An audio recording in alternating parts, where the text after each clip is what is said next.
Hello, good evening, everyone, and welcome to the ICS Sleep Certification course. And today is another series and a very important topic. Whenever we talk about sleep disordered breathing, pulmonologists would want to emphasize always on obstructive sleep apnea.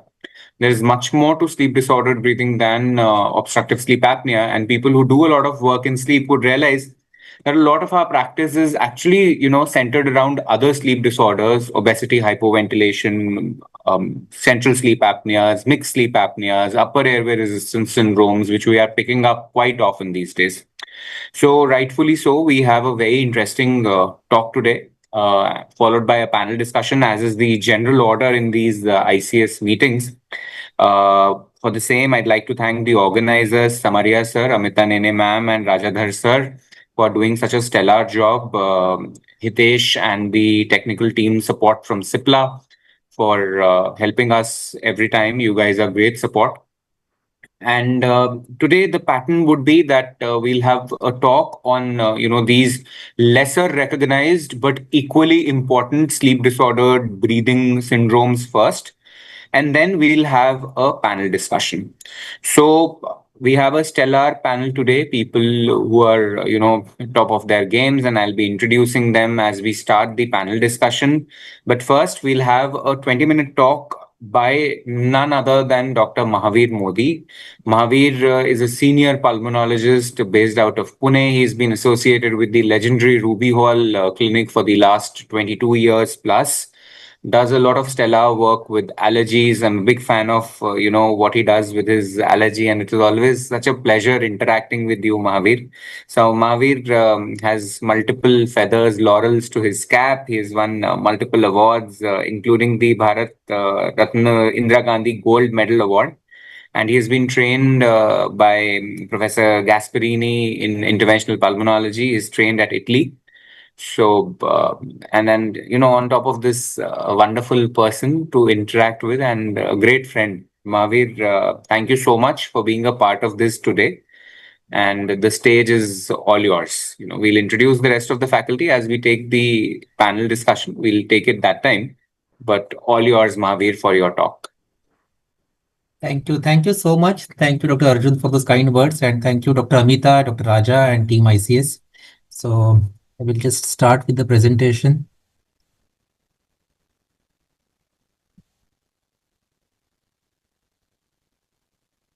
Is it visible? Yeah. So we are going to talk about this, as Arjun said, that the lesser diagnosed but more, something which is required is UARS, obesity hyperventilation syndrome, and then the central sleep apnea. Of course, we are just going to do an overview because each one of them is a topic by itself to discuss upon for hours together. So when we talk about the sleep disorder breathing, we know that there are different extremities, like maybe starting from snoring, and then we have this upper airway resistance syndrome. Then we have obstructive sleep apnea, which we are not going to talk today. And in previous modules, we have discussed them in great details. And then we have obesity hyperventilation syndrome. And then we have variety of central sleep apnea along with its subtypes. So the first topic is about the upper airway resistance syndrome. So this is something which is very important because it is frequently missed in our clinical practice because we are not doing level 2 or level 1 sleep scoring. And in our home sleep apnea test, we many times we miss upper airway resistance syndrome. So what is it actually? So as the name implies, it is basically an airflow limitation because of which there will be due to increased respiratory efforts. Maybe many patients, they have this anatomical variant in the upper airway, so they have to breathe heavily and at night, and because of which there will be airflow limitation. This airflow limitation causes arousals from the sleep, because of which there is frequent fragmentation of the sleep and the patient have daytime symptoms.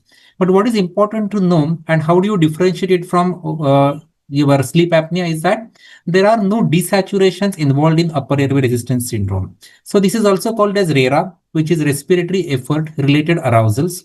If you ask me to define this as per the polysomnography, so these patients will have typical AHI, which is less than 5 events per hour, as compared to your sleep apnea, where you have the AHI index of more than 5 events per hour. Saturation, these patients, they won't have desaturation, so oxygen levels will be mostly more than 92%. And if you see the flow limitation, on the PSG channel. So out of the total sleep time, almost 5% of the sleep time, these patients, they will have flow limitation. And this RERA, that is a respiratory effort related arousal index, it is more than 5 per hour. And of course, along with all of this, these patients, they have daytime symptoms. So that is how a UARS is actually defined based upon the clinical as well as on the polysomnographic guidelines. So why there is increased resistance in the upper airways? It is more of a ENT domain, but we know that there are a lot of patients, those who have increased resistance in the retropalatal or in the retroglossal area. And in susceptible individuals who has narrow airways, and along with that, there are certain individuals, they have more collapsible airways, and there is this concept which is called as critical pressure, which we are not going to talk in details. And there is one more phenotype of this sleep apnea, which is a low arousal threshold. So in a susceptible individual who has a narrow airway plus lower arousal threshold, and those who have more upper airway collapsibility, so all these patients, they are basically predisposed to this upper airway resistance syndrome. And how common it is? Of course, it is very common, almost 3 to 4%. And if you see, as compared to obstructive sleep apnea, which is 24% in men and 9% in women, mild OSA, as compared to that, UARS is more common in women. So around 4.4% in women and 1.5% in men. So it is basically common in perimenopausal women. So that is something which we have to remember, and more as compared to males. The clinical features, of course, they will present similar to that of obstructive sleep apnea. They will have snoring, they have excessive daytime sleepiness, daytime fatigue, they may have daytime arousals, and these arousals, they may be sleep disruptions and fragmented sleep, and so they don't get wake up in the morning fresh. One way to differentiate them from obstructive sleep apnea is that the partner will never give history of witnessed apneas or gasping at night, which is typically sometimes which is seen in patients with OSA. So how do we diagnose? Of course, as I said, that if you are doing a home sleep apnea testing, you will underestimate this because you won't be able to know the EEG arousals as well as the flow limitations. So a full PhD is required, because full PhD will be able to give us about the EEG arousal as well as the flow limitation. So this is just one graphical presentation that if you see on the flow channel, you are able to see that there are some peaks, but at majority of the times, there is a flow limitation in all of the in this nasal sensor flow sensor. Along with this, there is no desaturation. If you see the oxygen levels, it is continuously same oxygen saturation, so there is no desaturation. But if you see the EEG waves in the alpha waves, in the occipital lead, you can see the alpha waves. So that means there is a EEG arousal which is happening because of flow limitation in the absence of desaturation. So that is how a typical UARS will be seen on your polysomnography. So how do you treat these patients? As I said, that it is more of an ENT domain. So you have to first find out if there are any anatomical problems such as nasal allergies, dental malocclusions, and abnormal lifestyles that you have to correct. CPAP titration in the sleep laboratory can definitely will be able to much more beneficial as compared to giving an auto CPAP titrating device, because you need to adjust each and every flow limitations which are happening at night. You can use sometimes oral appliances, and there is some role of hypnotics, especially the patient has low arousal threshold, but that is something which is yet to be proven for these kind of patients. So this is about, in short, about the upper airway resistance syndrome.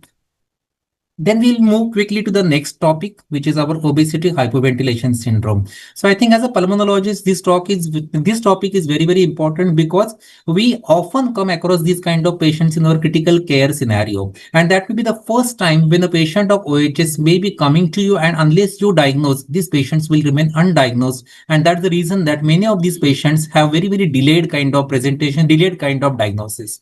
So how do you define? So these patients are obese, so they have body mass index which is more than 30. Then they have sleep disordered breathing, and which are different sleep disordered breathing in OHS, that is the different phenotypes which will just come in our subsequent slides. And these patients have daytime hypercarbia. That means their carbon dioxide level in the daytime is more than 45. And of course, we have to exclude all other causes which can cause this daytime hypercarbia, like neuromuscular causes, mechanical causes, or metabolic causes which can cause daytime hypercapnia. So which are different kind of sleep disorder breathing which can be seen in obesity hypoventilation syndrome. So although the term hypoventilation, it is not always hypoventilation which is happening in these patients.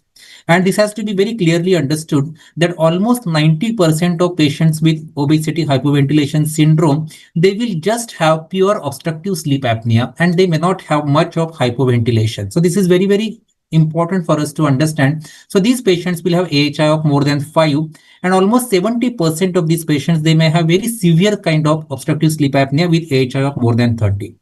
So after saying this, these 90% patients, but there may be around 10% of patients where they may not have obstructive sleep apnea, but they may have predominant only hypoventilation in these patients. And how do we define hypoventilation in these patients? Is if they have carbon dioxide at night, which is more than 55 millimeters of mercury remaining for more than 10 minutes, or they have nighttime carbon dioxide, which is more than 10 millimeters of mercury as compared to their daytime carbon dioxide. And of course, the level should be more than 50 millimeters of mercury at any given point of time. So that is how an hypoventilation is defined in remaining 10% of these patients of OHS, where they don't have predominantly sleep apnea, but they have hypoventilation. So how common is obesity hypoventilation syndrome? Of course, obesity is becoming more and more common. Patients those who are overweight, maybe 1 in 3. Patients those who are obese with BMI of more than 30, 1 in 10. Those who have severe obesity, BMI of more than 40, they are 1 in 30. And those who have BMI of more than 50, almost 1 in 230. So there was this one particular calculation paper where it was shown that almost 7.5% of the adult US population, they are morbidly obese with BMI of more than 40. So once we have this obesity epidemic, definitely the incidence of obesity hypoventilation syndrome is going to increase. And as a pulmonologist, we should not miss these cases. So men and women are again equally affected as compared to OSA, where men are predominantly affected. So women also will be cases of obesity hypoventilation syndrome. As I said, most of the times the presentation is delayed and the patients may present to you in crisis with type 2 respiratory failure in the ICU. Almost 75% of OHS will present in this way. Many of the patients, they can be misdiagnosed as COPD. By you and me being a pulmonologist, we should not be missing these cases to label them as OHS. So what happens is a typical OHS patient, he comes to the casualty, then he is diagnosed as having type 2 respiratory failure. You put these patients, then diagnose them as OHS, and you put these patients on maybe some kind of positive airway pressure therapy. Once you put these patients on PAP therapy, what this diagram shows that the patient's hypoventilation as well as the pulmonary hypertension, it will keep on declining as the patient is intervened by nocturnal PAP therapy. But these patients, they have a lot of comorbid metabolic conditions like diabetes mellitus, heart diseases, and unless you are having a lifestyle modification in these patients with weight reduction and other kind of therapies, then their morbidity and mortality because of these comorbidities won't decrease unless you intervene by some other kind of measure. So this is something which is very important. So it needs a multidisciplinary treatment in managing these OSA kind of patients. So is it like each and every obese patient, they will have OHS? Of course, no, and there has to be some screening test. This is again very important, that how do we screen these obese patients for OHS? So there is a serum venous bicarb level. So if you're doing a venous bicarb level and if it is less than 27, 97% of your OHS can be excluded. If your patients have venous bicarb level which is more than 27, then you have to ask them for ABG to look for the daytime hypercapnia. Also, if these patients, they have hypoxemia with in males, saturation level being less than 95, and in females, saturation level less than 93%. Along with that, if they have low FVC, again order an ABG and see for if these patients have daytime hypercapnia. So daytime hypercapnia of CO2 level of more than 45 is diagnostic in these obese patients for OHS, and you have to take help of these bicarbonate levels, which can be used as screening tool, and also the saturation levels. So is it possible for all the time to look for the PSCO2? Of course not, especially because when you want to define hypoventilation as nighttime CO2 level of more than 55 for more than 10 minutes, so you can use certain other kind of measures, especially you can use a transcutaneous carbon dioxide monitoring, which is done in the level 1 sleep lab in majority of the centers. There is one device which is called Tosca, which is available, which can be used even in the daycare unit, where you can just put it on an ear probe and see the patient's carbon dioxide levels. Of course, you can use other measures like end-tidal carbon dioxide, you can do venous blood gases and venous carbon dioxide, and sometimes you can be able to do arterialized capillary blood gases to know the level of PSCO2. So these are all can be surrogate markers for PSCO2, but daytime ABG is ideal, where PSCO2 level of more than 45 will be able to diagnose these patients. So is it that each and every OHS patient, they are same? So as I said, that majority of the patients of OHS, they will have isolated severe obstructive sleep apnea. Then there is a second category of patients which we discussed, that these patients, they won't have much of sleep apnea, but they will have predominantly isolated obesity hypoventilation, where hypoventilation occurs more commonly than the sleep apnea. And then of course there is a third variety where they will have combined. So they will have hypoventilation along with sleep apnea in these patients. So it is, as a pulmonologist, we want to find out whether your patient is into which group, and accordingly we will be able to treat these patients. So obesity related changes, of course, obesity causes decrease in the diaphragmatic movement. There is microatelectasis, there is increased airway resistance. All of this basically causes a lot of increased work of breathing in these patients. So especially at nights, if this patient at night, this patient will have increased work of breathing. So for this increased work of breathing, there will be more demand on the respiratory drive. So patient will have more respiratory drive. And what happens is, because of this more respiratory drive, and suppose if the patient is not able to maintain this particular respiratory drive, the patient will start building carbon dioxide. And especially in the REM sleep, where diaphragm is the only muscle which is active, and in your obese patients where diaphragm functioning is not good, so these patients, they will start accumulating CO2 in their REM sleep, and this keeps on happening throughout the REM sleep repetitively, and then it causes its overpercussions and the secondary depression of the respiratory centers, leading to daytime hypercapnia and the obesity hypoventilation syndrome. So we don't know why in REM sleep it basically happens, but there is one theory that maybe there is overproduction of this leptin, and this leptin has resistance in the obesity patients, and because of this leptin resistance, that can cause central hypoventilation in these patients of obesity hypoventilation syndrome. So these are two different mechanisms. One is a sleep apnea, which is common because of excess of fat, microatelectasis, increased pharyngeal collapsibility, that is causing sleep apnea. And the another mechanism is because of the hypoventilation, where these patients are more predominantly predisposed to developing REM kind of hypoventilation in these patients. So these are two different phenotypes in these patients. So how do you treat these patients? Suppose you have a patient who has only predominantly obstructive sleep apnea, then you have to treat these patients by giving a CPAP therapy, and these patients, they won't require NIV. But if you have a patient who has obesity hypoventilation syndrome, then along with opening of their airway by using EPAP, you should be able to give them IPAP, because the IPAP will be able to increase their alveolar ventilation and improving the overnight gas exchange, and that is how you can treat these patients hypoventilation. So if the studies have also shown that in NIV also, if you have a control rate, then these patients will be able to have better daytime symptoms as well as the improved quality of gas exchange which is happening at night.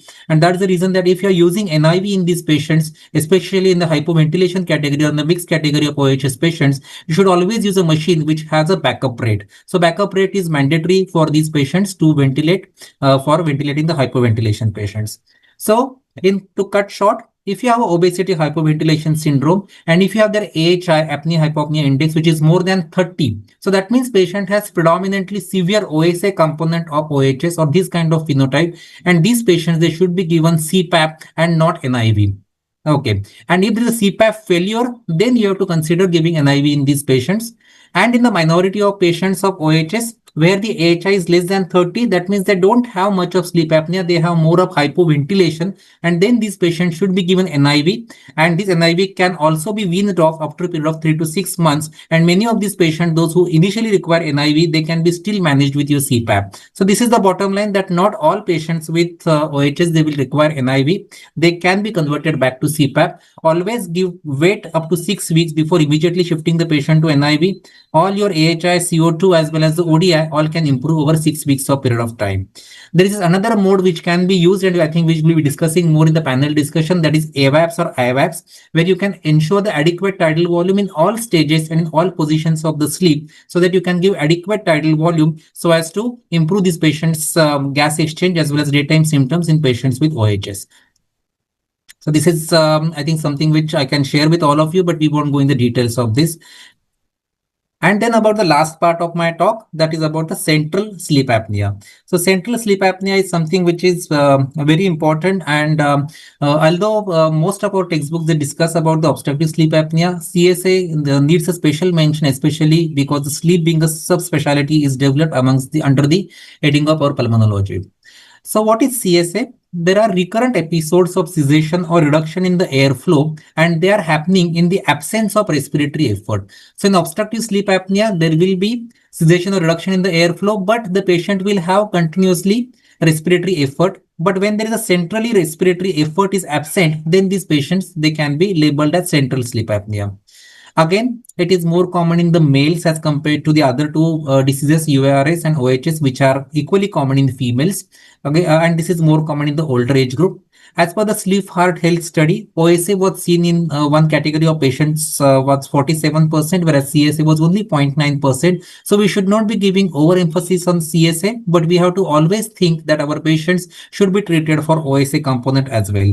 There can be physiological central sleep apnea also, which can happen during the sleep onset, and sometimes just after the arousal also the physiological central sleep apneas can happen. There are two different classifications of central sleep apnea. This is the ICSD classification, which we won't go in the detail, but this is another classification which is more practical. And there are classical two kinds of the central sleep apnea. We can say hypercapnic central sleep apnea and hypocapnic or non-hypercapnic kind of central sleep apnea. So non-hypercapnic or hypocapnic central sleep apnea is something which is very commonly seen, especially in patients those who have heart failure, because these patients, they may have typical crescendo decrescendo pattern like the Kind-Stokes breathing. Then this patient, there can be idiopathic central sleep apnea. There can be high altitude central sleep apnea. Then there can be treatment emergent central sleep apnea, which is called TEXA, and then the primary central sleep apnea. So they are all patients where your CO2 levels won't rise. And on the other hand, we have hypercapnic kind of central sleep apnea, where your lungs or your neuromuscular system is at the fault. So the patient, those who have neuromuscular diseases, COPD, chest wall deformity, obesity, hypoventilation syndrome, brainstem pathology, or the patient, those who are on opioid use because of their terminal malignancy, they all can have hypercapnic kind of central sleep apnea. So pathophysiology of central sleep apnea is quite it's a physiology chapter, and it will be a great discussion, but we don't have that much of time to go through it. But I can just say that there are two different types, that's the hypercapnic and this hypocapnic. So hypocapnic are something where you have increased loop gain, and loop gain is something, when the patient has heightened chemoreceptor sensitivity. So a small stimulus or small increase in the carbon dioxide or decrease in the carbon dioxide will cause their respiratory center to have lot of variations. So that means their unstable ventilatory drive, and because of which the small level of their carbon dioxide increase, that will cause hyperventilation. Because of hyperventilation, there will be CO2 washout. If the CO2 goes below the apnea threshold, then the patient will have central apnea. And again, once the CO2 level goes rising, after this, the patient will have crescendo decrescendo kind of Kind-Stokes breathing. So this kind of cycle keeps on happening, and that is how your typical Kind-Stokes breathing central sleep apnea will happen. And in the patients where their the loop gain is normal, but if they have compromised lung condition, then these patients will have typical hypercapnic kind of central sleep apnea. So, there is this feedback loop, and this kind of mechanism is there where you have visualize the respiratory system as a closed feedback loop. Okay, and if you have three different components, for example, you have a controller which is in your brain, which has pons and medulla and which have chemoreceptors. Then the plant, which has the lungs through which your oxygen carbon dioxide exchange is going to take place. And then there is a circulation, which is a mixing, from where the circulation time is going to decide which kind of central sleep apnea this patient is going to have. So there are three different components for this the loop gain to understand. So loop gain is something, as I said, that if the patient has high loop gain, then they are going to have this hypocapnic kind of central sleep apnea, and this is something which is seen in patients those who have central sleep apnea because of heart failure or because of high altitude or because of stroke or renal failure. And if the patient has normal loop gain but they have increased control plant gain, like their lungs are at then they will have different kind of central sleep apnea. These are hypercapnic kind of sleep apnea. I know it is difficult, but you all have to understand that these are different types and there are different kinds of treatment available for these patients. Clinical features, these patients, they will be presenting similar to your obstructive sleep apnea with same kind of clinical features. And diagnosis is basically based upon your polysomnography, where you will have more than 90% drop in their flow, and which will be remaining for more than 10 seconds, to call it as a apnea, and it will be in the absence of respiratory effort. So if you have AHI of more than 5, and if the central apnea events are corresponding to more than 50% of the total respiratory events, then you call them as central sleep apnea diagnosis. This is one particular pictorial presentation where it is typical crescendo decrescendo kind of pattern interfering with the central apnea. So the central apneas are the one which are shown by the black arrow. So there is no flow, and there is no effort also in the thoracic and the abdominal bed. So the central apnea followed by the crescendo decrescendo hyperventilation pattern. Again, there is a central apnea, and again there is a crescendo decrescendo kind of pattern. So this is typical, which is called as Kind-Stokes breathing. So there has to be 3 such events of central apneas followed by crescendo decrescendo breathing, and each cycle length. So the cycle length is calculated from the time of the initiation of your central apnea to the end of your crescendo decrescendo pattern. So each cycle length should be more than minimum 40 seconds. So if you have these criteria, then you will be able to diagnose this patient as Kind-Stokes breathing. This is one example of, if you see that this patient is put on CPAP of 18 centimeters of water, and after putting CPAP of 18 centimeters of water, suddenly there is an apnea in the absence of respiratory effort. So that means the patient is developing treatment emergent central sleep apnea. So that means maybe we are overcorrecting these patients by giving CPAP.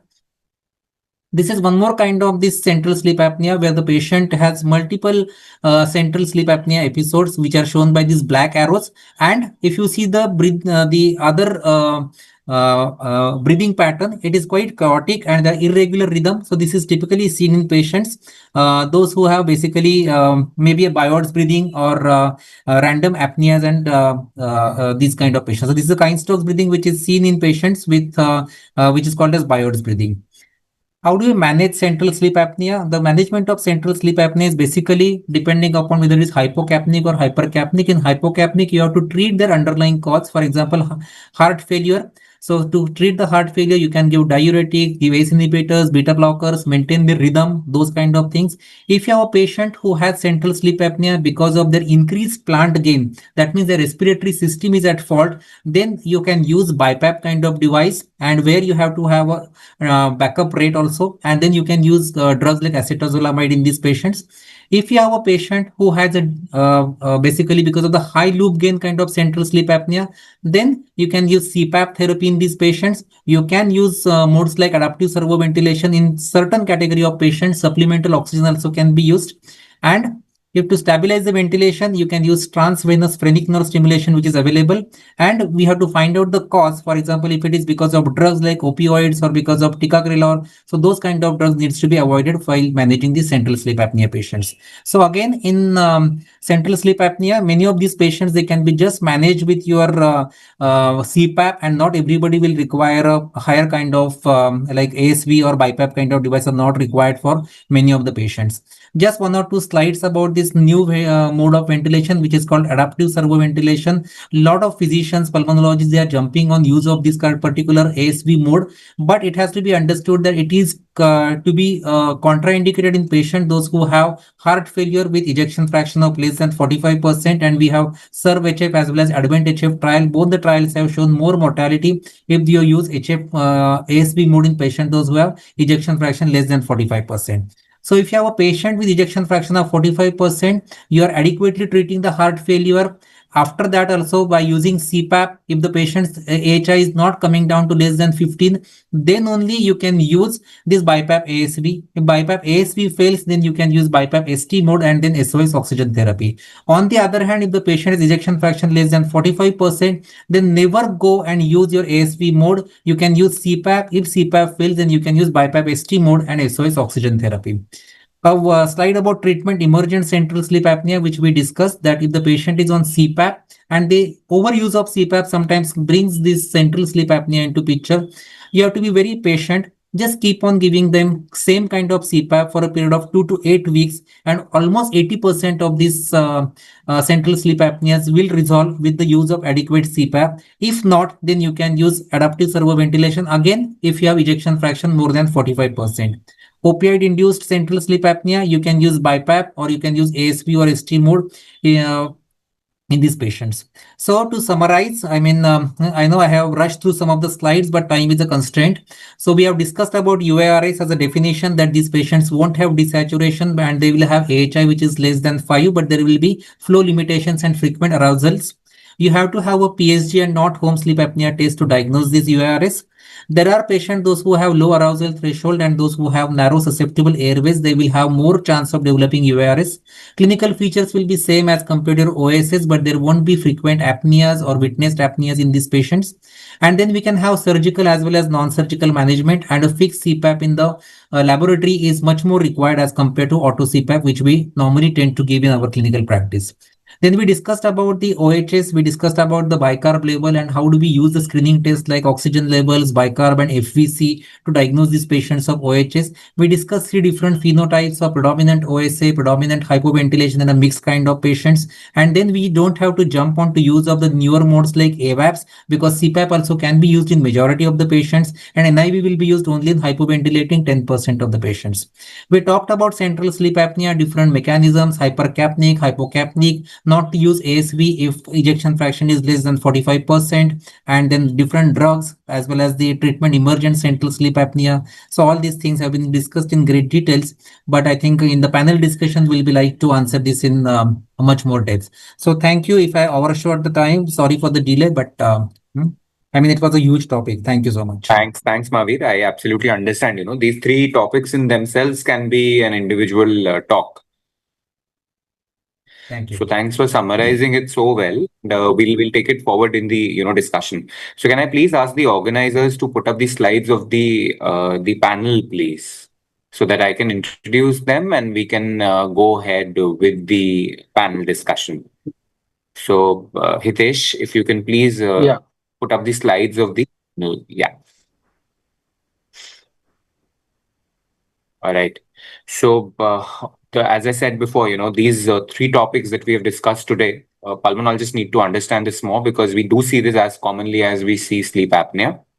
And Mahavir, of course, would be a part of the panel discussion we have today. Then joining us today is Dr. Bindu CG. Madam is a pulmonologist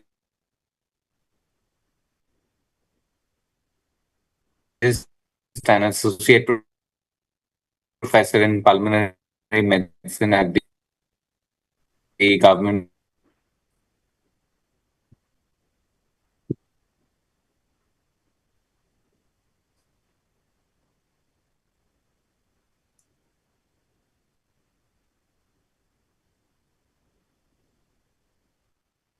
Slide, Hitesh.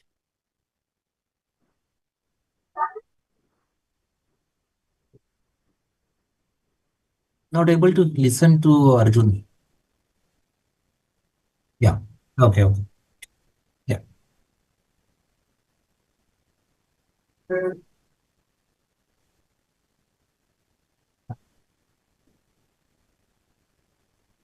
Yeah, okay. So we have Dr. Bindu, who's the MD in pulmonary medicine. Yeah, Arjun, you're back. And she's associate professor. Yeah, I'm back. Okay, yeah, please start. To the next slide, please.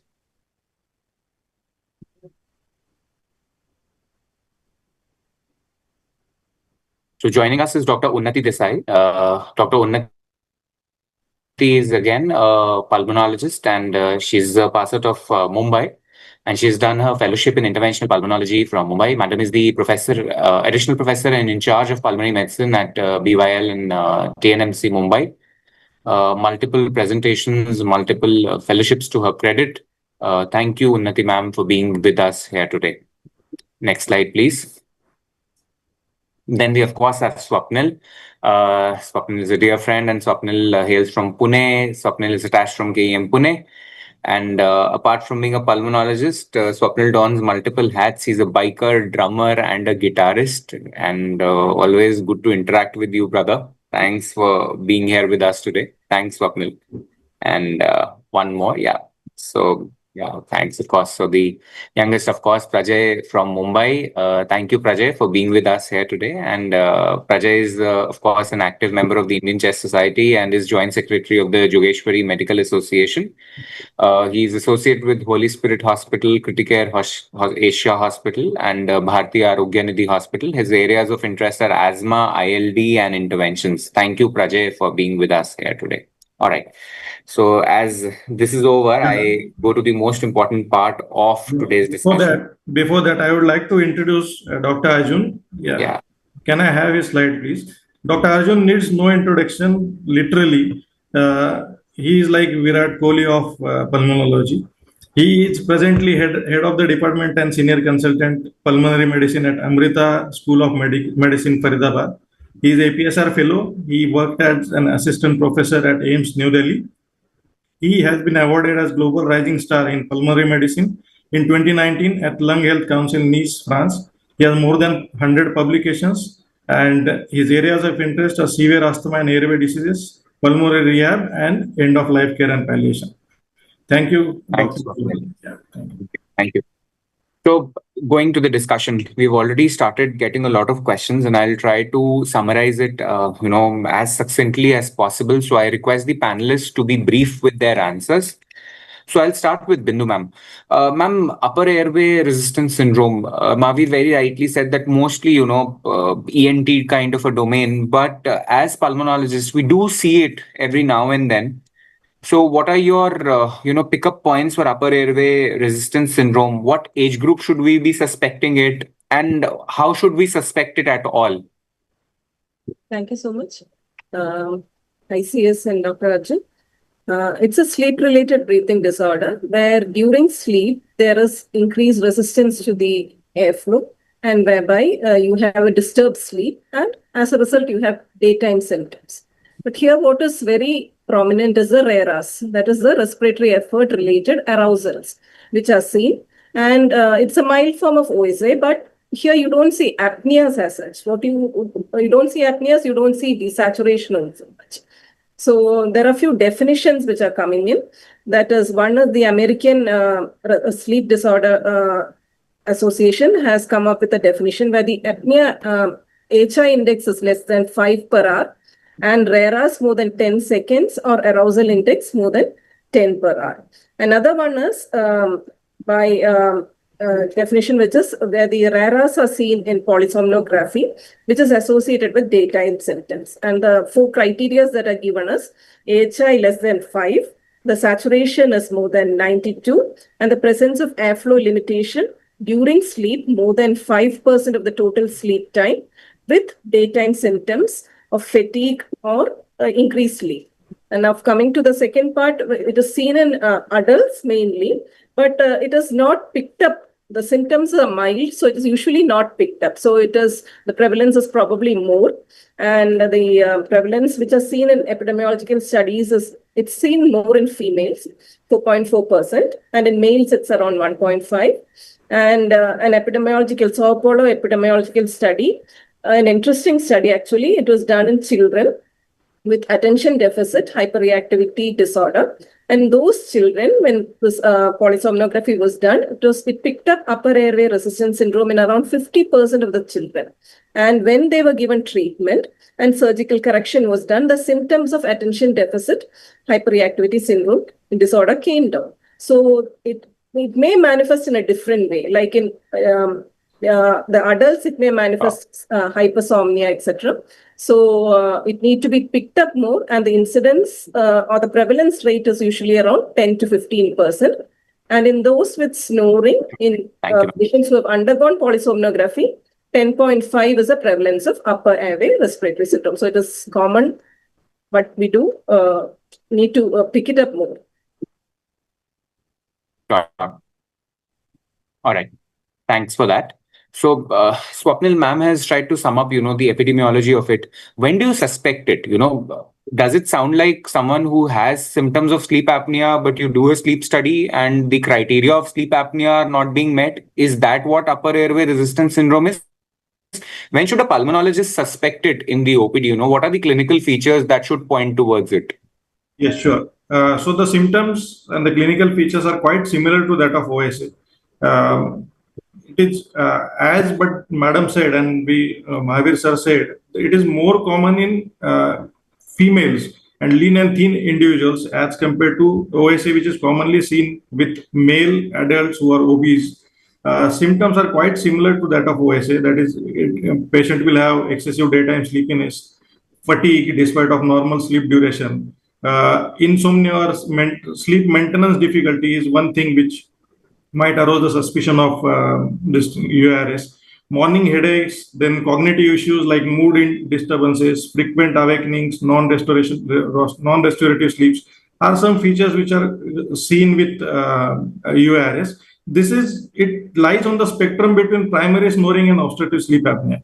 So here on the basis of sleep study, when we get AHI, which is less than 5, but with the symptoms of suggestive of sleep apnea, then it is likely UARS. Sure, very rightly said.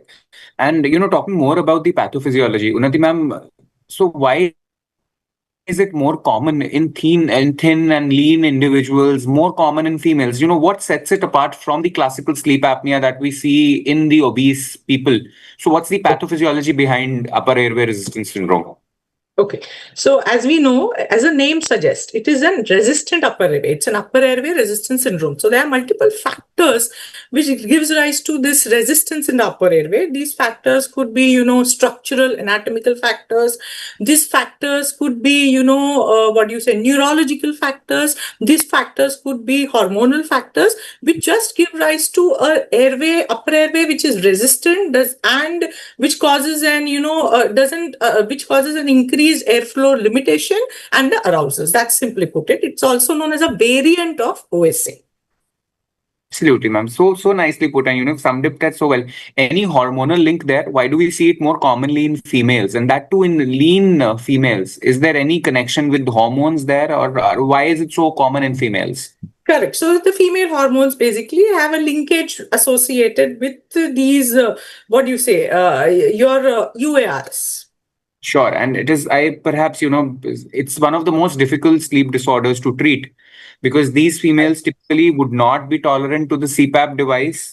Very, very difficult, actually, clinical condition to treat. And they would keep coming to you with these vague symptoms, body aches, lethargy, not feeling well. A lot of them would be diagnosed as having anxiety, depression, and a difficult, clinical situation to treat. So, Prajay, just to sum it up, there are a lot of youngsters here today who are probably new at interpreting the sleep studies. How does one interpret the sleep study of someone with suspected UARS? What are 1, 2, 3 bullets that you want to give us for interpreting the sleep study of someone with UARS? Before I give my answer, I would like to thank you for excellent moderation, which you are doing it. Excellent talk by Modi sir. And thanks to Amita Nene madam, the team ICS for inviting us. So as you said, for all the juniors who are new in the practice, first thing is if you want to diagnose UARS, you have to get a level 1 or a level 2 sleep study because it has an EEG, which is important to find out whether there is an arousal there or not there. Because level 3 or level 4, they are mainly used to diagnose your apneas and hypopneas, to diagnose mainly for your OSA patients. So if you see a level 1 or a level 2 polysomnography, so there are 3 things to differentiate apnea from hypopnea and RERAs. For apnea, there has to be a complete cessation of the airflow limitation for a minimum period of 10 seconds or more, with or without desaturation. For hypopnea, there has to be a significant reduction in the airflow limitation more than 30%, associated with a desaturation of 3 or 4% of the saturation of the oxygen. When out of this, if they do not meet the criteria, there is a limitation in the airflow, but without any desaturation and along with an associated arousal, which you can see on the EEG, then you diagnose this as a RERA, which is the symptom of which is the sign of your UARS, which, as Modi sir has already said, if the score of RERA is more than 5 per hour, it is classified with the diagnosis of UARS and the saturation has to be more than 92%. Oh, very well said. And the most important message that needs to be put across here is that for someone with suspected UARS, you don't do home-based sleep studies. So home-based sleep studies are are only meant for patients where there is a classic sleep apnea which is suspected. The patient does not have too many comorbidities, where milder sleep disorders are not being suggested. And a huge problem with Indian studies or sleep studies, sleep practices, that majority of the sleep studies, at least in the part of the country where I practice, the home-based sleep studies are actually cheaper. So a lot of people would want to get these done. So you would actually never see UARS or RERAs coming up in a home-based sleep study. So Prajay, a very important point that you've put forward is, to pick this up, you need a in-house, in-lab, attended full polysomnography by a technician who is certified, who understands what he's looking for. Because even in-lab studies, a lot of times we see that UARS, these RERAs are not picked up simply because the technicians who are doing it are not trained enough to pick up the RERAs. So you would have a sleep study which comes out as, a normal sleep study, and you're still perplexed because this patient has symptoms which are suggestive of classic sleep apnea, but somewhat not there, right? So you need to suspect it. The technician needs to be trained, and then you need to do an in-house sleep study, and that is how you'll be able to pick it up. Now, that's the easy part of doing it. The most difficult part of treating the upper airway resistance syndrome is actually the treatment part, because whatever practice, I hail from a department, I'm from Sabdajang, so we sleep is a part of our DNA. And the students, the residents that were not liked by people were given thesis on UARS. So that's how bad it is. So Mahavir, how do you treat this mystery?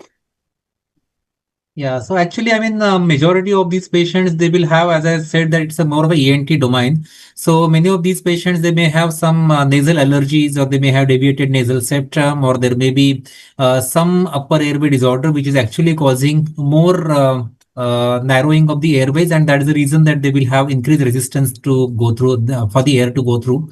So first is definitely to treat these nasal allergies by using maybe some kind of nasal sprays, intranasal corticosteroids, and ENT opinion is very well required in these patients, because we need a multidisciplinary kind of treatment. So ENT becomes a part and parcel of these kind of patients. So of course, take an opinion from the ENT as far as possible.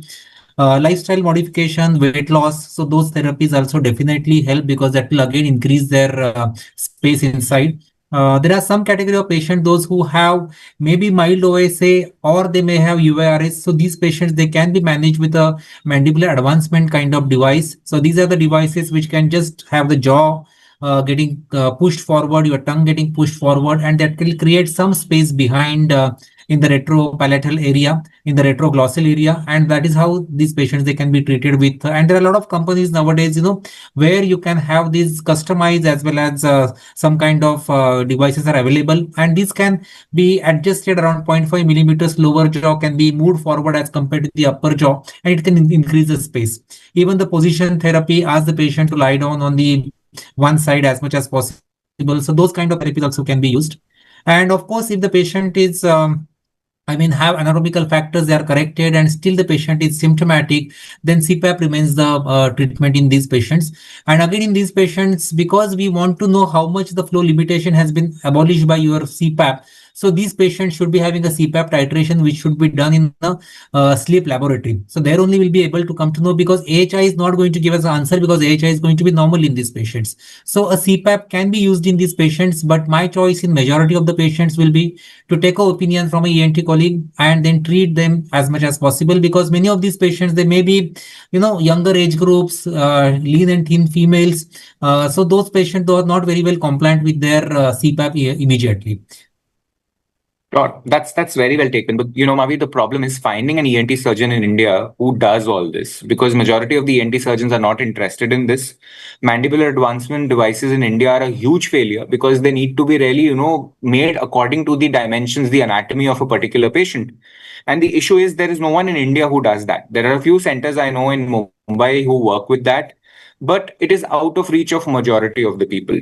So, a lot of companies have come up with these devices. For example, ResMed now has a mode in the CPAP device, which is the ShePAP, or, her device, wherein it is classically, they're promoting it for classic sleep apnea in females, because even in females who have the classic sleep apnea, who are obese, the compliance with CPAP is much less as compared to their male counterparts. And this becomes even more difficult in people with upper airway resistance syndrome. So what this kind of a special CPAP does is, it kind of picks up in which phase of, it splits the expiration into multiple phases. And accordingly, it would kind of titrate the pressure which is given to the patient during the exhalation, right? So it's not a single pressure during one expiratory cycle which is given to the patient. It is kind of broken down into multiple pieces, and this is said to be more comfortable by these females who have the upper airway resistance syndrome. So this is still work under process, but I think to sum it up, we need to pick it up. We need to, because a lot of these females would be shunting between psychiatrists, psychologists, they would be given cognitive behavior therapy, but would still have tiredness, lethargy, and you need to think about UARS to actually pick it up and start treating it. All right. So changing gears, we'll come back to it again because we've already got more than 100 questions right now. I really don't know how we're going to finish this, but changing gears, because central sleep apnea is something which is very important, not only for practicing pulmonologists, for PG students who are here. It's a long question, so you really need to prepare it, So Bindu ma'am, any classification, a quick classification of central sleep apneas, and what exactly is this central sleep apnea? What's so central about the central sleep apnea? Central sleep apnea is a sleep-related disorder where you have a diminished or a cessation of the effort to breathe. And it's usually due to the generation of the impulses in the pontomedullary area. And the classification broadly is primary and secondary. The secondary is usually due to a cause. It could be common, it is heart failure. It could be other medical disorders like kidney disease, structural deformities like kyphoscoliosis, amyotrophic lateral sclerosis, drugs like opioids, which can cause CNS depression. There are plenty of causes there. There's a classification which Dr. Modi had given. One is central sleep apnea with chain strokes breathing. He said where there is crescendo, decrescendo type of pattern. The second one is central sleep apnea with medical conditions where there is no chain strokes breathing. Next is hyperventilation periodic breathing, where when you sleep above altitudes of 11,000 feet, you have hyperventilation and apnea. And the next one is those associated with medications, especially opioids. And the final one is treatment emergent CSA, where you have an OSA patient on CPAP. He could develop something called a complex CPAP. So those are the secondary. It is heterogeneous, but you need to identify the cause or the classification, because treatment goes in that pattern. And where you don't find out the cause, it is a primary. Absolutely. Point well taken. So, Swapnil, I'll put this to you. This is a difficult question. So everyone, when you talk about central sleep apnea, everyone wants to talk about plant gain, loop gain, and the interaction between these two. So any words of wisdom on that? Are they really important to pick up, or central sleep apnea is just like, treat the heart failure and 90% of central sleep apnea is covered? So ma'am has already talked about, something about the pathophysiology. Anything that you want to add to that, Swapnil? Yes, sir. So mainly, as you said, more than 80% are because of in our practice, are because of secondary to cardiac heart failure, secondary to congestive heart failure. But there are other disorders also which can lead to central sleep apnea. Briefly, if we see about how carbon dioxide fluctuation affects it. So usually these are the fluctuations or oscillations in carbon dioxide levels. They affect the respiratory center. So in what happens in heart failure related central sleep apnea, the fluctuations in PaCO2 around the apneic threshold. There is something known as apneic threshold. So the CO2 level below which the breathing stops or causes hyperventilation if it's above that. It causes cyclic breathing patterns. So when PaCO2 falls below that threshold, it leads to hyperventilation and breathing. When it falls below that threshold due to hyperventilation, then breathing temporarily ceases until CO2 rises again, which again triggers respiration. So these fluctuations happens because of PaCO2 levels. There are certain things related to chemosensitivity of the peripheral receptors also. So especially with CCF patients, they often have increased sensitivity to CO2 at peripheral and central chemoreceptors. So this increased response leads to exaggerated ventilatory responses, promoting instability and again periodic breathing. there is something known as circulatory delay. In heart failure patients, delayed circulation time between the lungs and brainstem chemoreceptors contributes to the mismatch of feedback control, which worsens the oscillatory breathing pattern. So all these things can cause or are there in etiopathogenesis of the central sleep apnea. Thanks for summing it up so well. It's most of the times it's the hearts or the peripheral musculature which is not working hard enough to put the signals to the brain, and that is summing it up. That's exactly what the pathophysiology is. So I'll come to Unnati, ma'am. So one of my patients, ma'am, very severe sleep apnea, was treated with a CPAP device. And once the treatment was started with the CPAP device, their wakefulness or their respiratory distress during night actually worsened.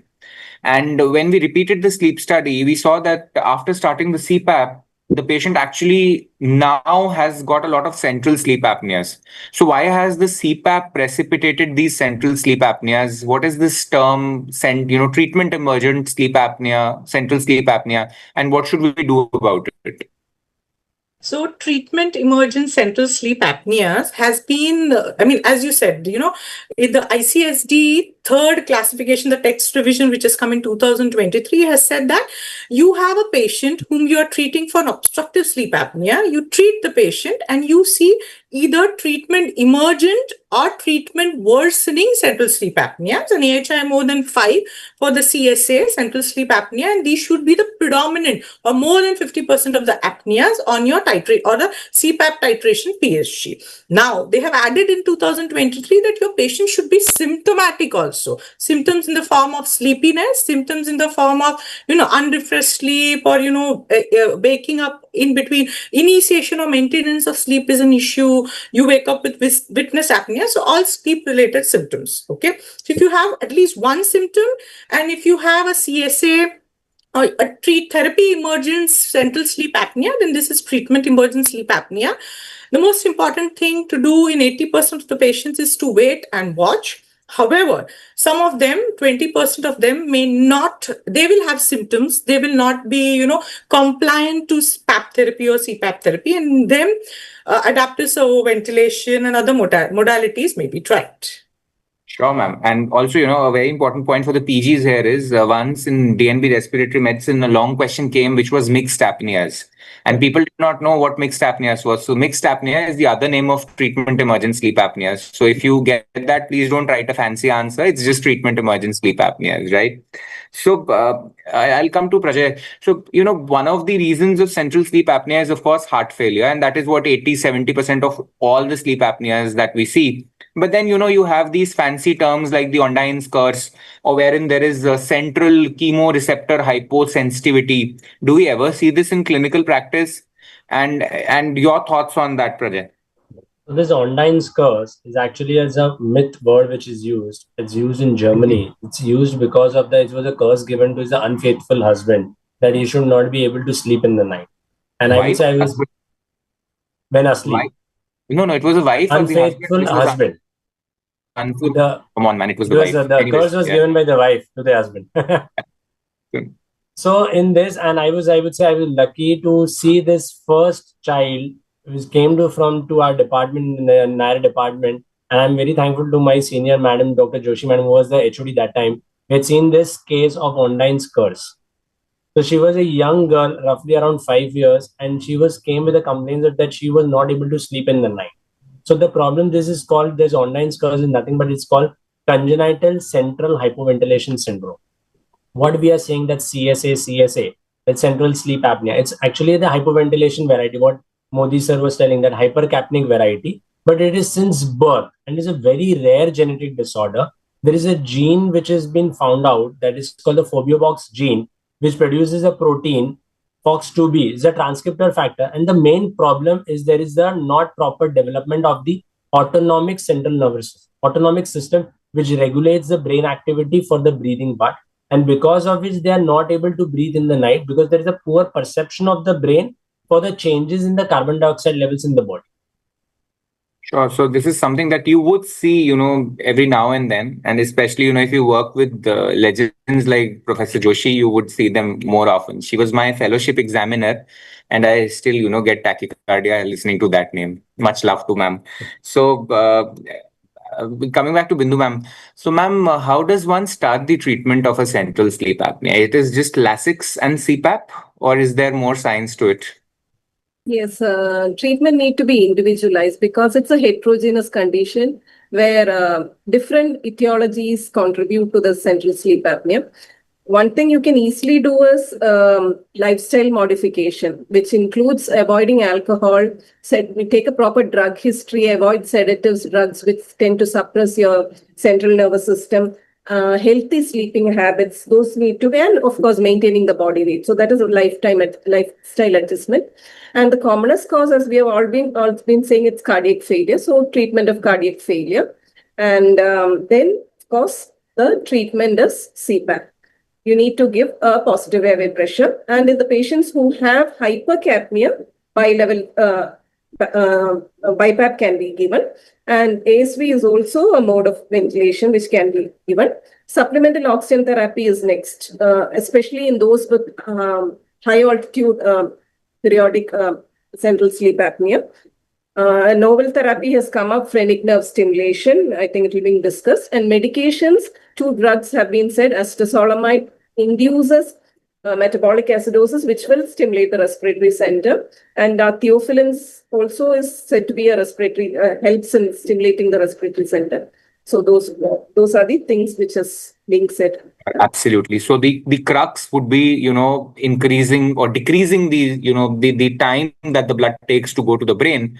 So heart failure has to be treated. And of course, then you need to stimulate the respiratory center if the respiratory center is depressed. So that can be done either with acetazolamide or with hormones or with theophylline. So there is mild data. There's very little data regarding all this, but it does exist. So in the right patient who does not have heart failure, the acetazolamide or progesterone may be tried. Very little data with that, but it does exist. So Swapnil, ma'am was talking about this phrenic nerve stimulation. You talk about it every.